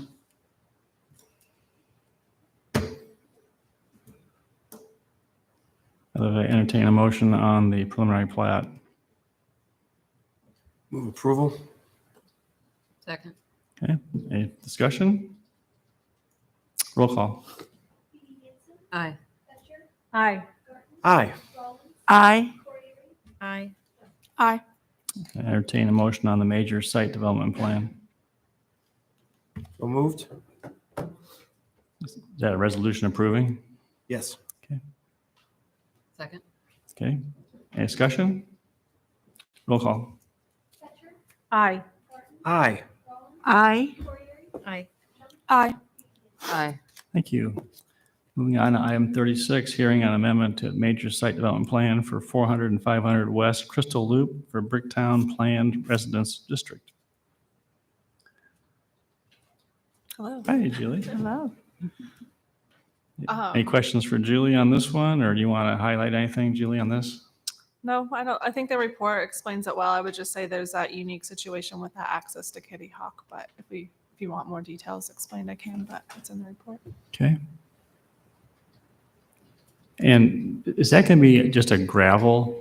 It will. So they asked if they could do gravel, and there's a certain situations that fire will allow it as long as it can support the weight of the truck, and so it will be able to do that. We verified. And then will that also be maintained during the wintertime? Mm-hmm. Okay. Any other questions or any questions? Julie, I think I heard from some Southdale residents that they were concerned about what this might do to the drainage. And Well, it shouldn't change it at all because this was very similar. This is very similar to the plan that was originally approved back in 2017. In fact, it's less. It's like about 20 less units. So really the grade isn't changing. The access isn't changing. Any of those really important site features aren't changing. This has been one of the most successful subdivisions we've had in Ames in terms of the impact on flooding in Southdale. We've been able to keep water on that site. The developer put in some significant infrastructure. And so this has been really a win-win subdivision and a model in many ways. Okay, declare a public hearing on this item to be open. Anyone want to address council on this one? I declare the public hearing to be closed. Entertain a motion on resolution approving the amendment. so moved. Second. Roll call.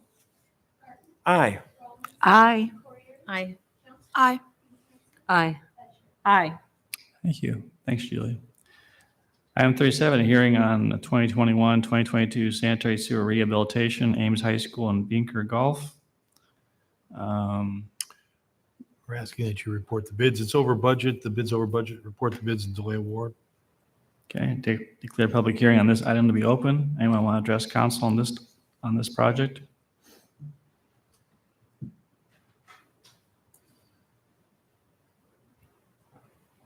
Seeing none, declare public hearing to be closed. Entertain a motion accepting reported bids and delay award to gather more information. So moved. Second. Okay, moved and seconded. Those in favor of the motion say aye. Aye. Any opposed? Motion carried. Item 38, shared use path system expansion, Iowa Creek. Same thing. Yeah, it's a little bit different. The bids are very good, but there's a requirement for disadvantaged business enterprise goal for the project. And it's under the goal, but there is a way to appeal that. And the DOT is currently in the process of reviewing the bid by construct to see if it qualifies for that exemption. So we're going to have to accept the report of bids and delay until we get the okay from DOT. Okay. Declare public hearing on this item to be open. Does anyone want to address council on this topic? Seeing none, declare public hearing to be closed. Entertain a motion accepting reported bids and delaying award to gather more information. So moved. Second. Thank you. Those in favor say aye. Aye. Any opposed? Motion carried. Steve, is this something that I've never seen this before. Is this, do we see this regularly or once in a while? I don't think we've ever had a problem with not meeting the goal. Oh, When you okay. use federal money and there's other outside requirements you have to have. Okay. The money Thanks. comes through the state, so. All right, item number 39, 2021-2022 Water System Improvement Program. Any questions for staff on this one? Declare a public hearing on this item to be open. Anyone want to address council on this project? Seeing none, declare the public hearing to be closed. Entertain a motion on resolution approving final plan specifications and awarding the contract to Synergy Contracting LLC, Ames, Iowa, in the amount of $2,286,813.80. So moved. Second. Thank you. Roll call. Aye. Aye. Aye. Aye. Aye. Aye. Thank you. Next item, first passage of ordinance assigning approved annexed areas to wards and precincts. Any questions for Mr. Lambert?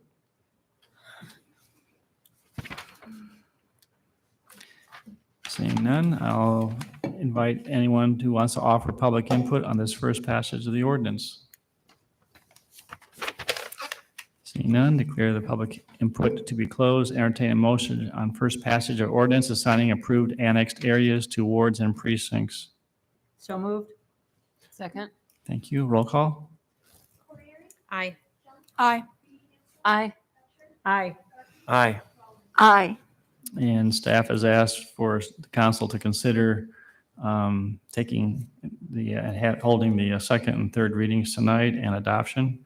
Move to suspend the rules. Second. Okay, roll call. Aye. Aye. Aye. Aye. Aye. Aye. Thank you. Entertain a motion on second passage of ordinance assigning approved annexed areas to wards and precincts. So moved. Second. Roll call. Aye. Aye. Aye. Aye. Aye. Aye. Thank you. Entertain a motion on third passage, third passage and adoption. Move on third. Second.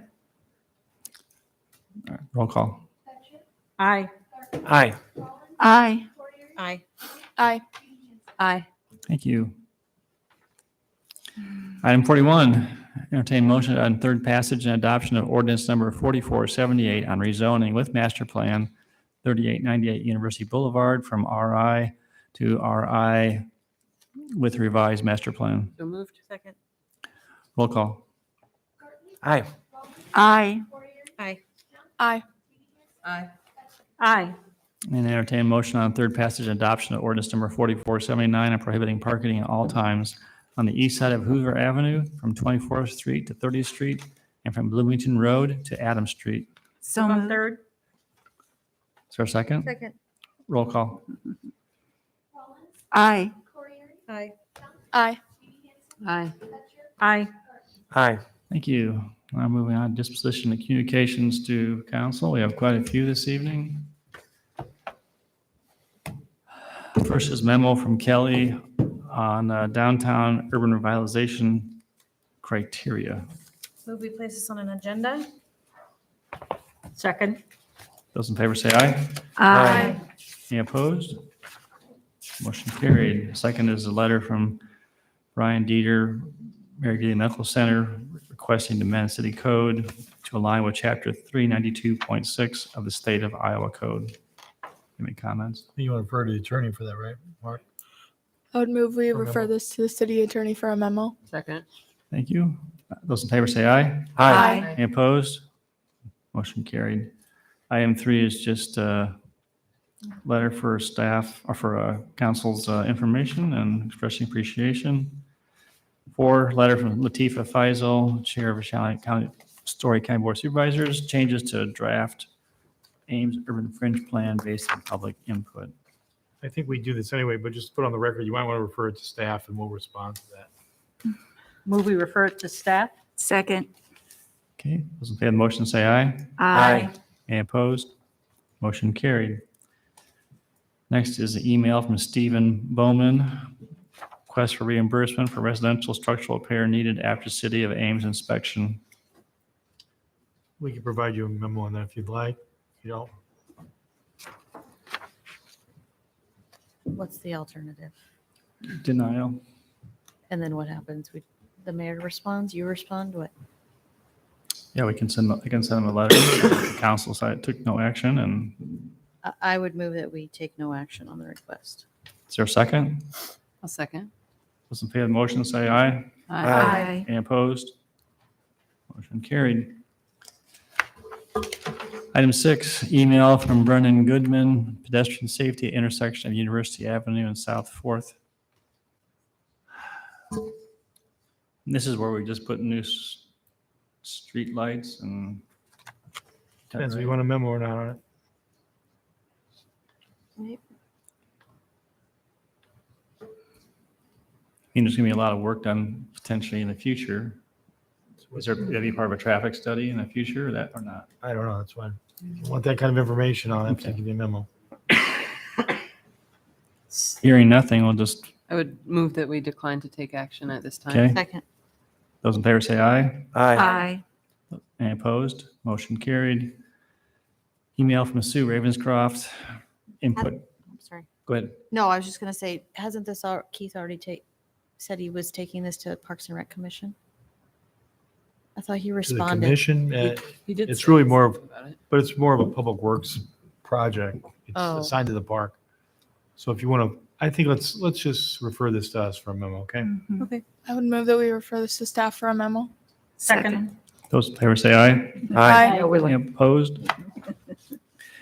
And then number 8, memo from Kelly regarding request for text amendment to parking rates related to furniture stores.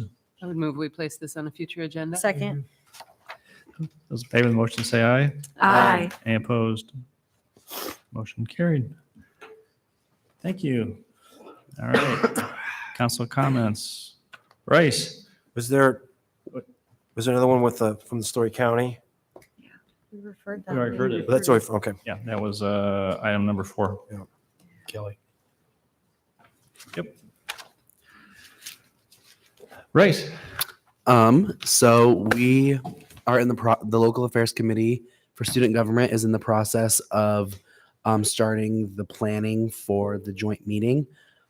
There wasn't a lot of information in my transition document, so I'm not sure how past ex officios have handled this, but as far as content goes, if there's anything that any of you feel strongly that you would like to discuss and have conversations with, or topics for the agenda, if you just want to email me, let me know, and we can work on getting that. I'm not sure if the date worked out. Or That's the last Wednesday. the last October. Wednesday of, okay, so yeah, last Wednesday of, and I think that we are going to have a limited agenda for student government that night, where it's only like critical things to have to do after the meeting, so the meeting doesn't feel as rushed.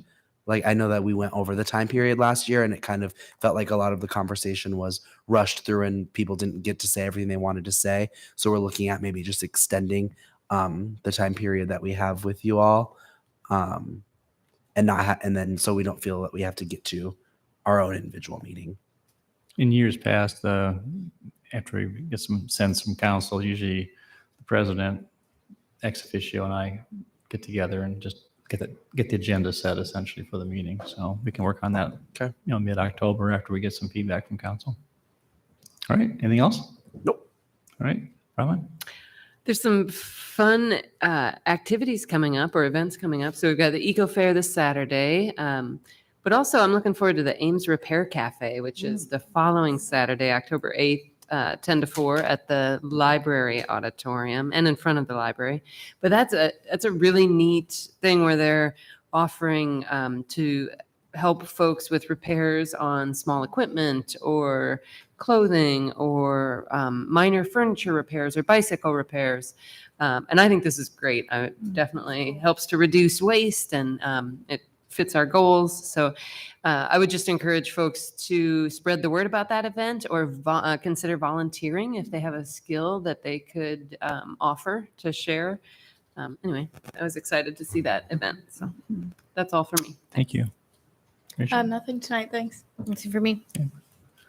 I did have a chance to go to the Mental Health Expo and thought that was a very great and well-attended event, and looking forward to the series that will be coming up. I want to give a personal word of thanks to our police department and Mary Greeley staff. My wife and I are working with a young man who's got some major mental health challenges. He had a crisis a couple of Saturdays ago, major crisis. And we could not have had a better response from our Ames police. So I got a chance to see this firsthand. And they really worked hard to de-escalate the situation and remain calm. And I was so proud of our Ames PD. And then we got this young man, the paramedic was fantastic on the way to Mary Greeley. And then the staff at Mary Greeley was just A+ in trying to help this man with a major life challenge. So I don't always have a chance to see this stuff firsthand. Julie Saxon has been a great resource. And so I just wanted to pass on that word of commendation that all this training really matters. So thanks. I just want to say thank you to Dwayne Pitcher again for his excellent service to the city of Ames and wish him well in his retirement. I think he's done exceptional duty for us, and I hope that we will find an able replacement for him. Well Thank said. you.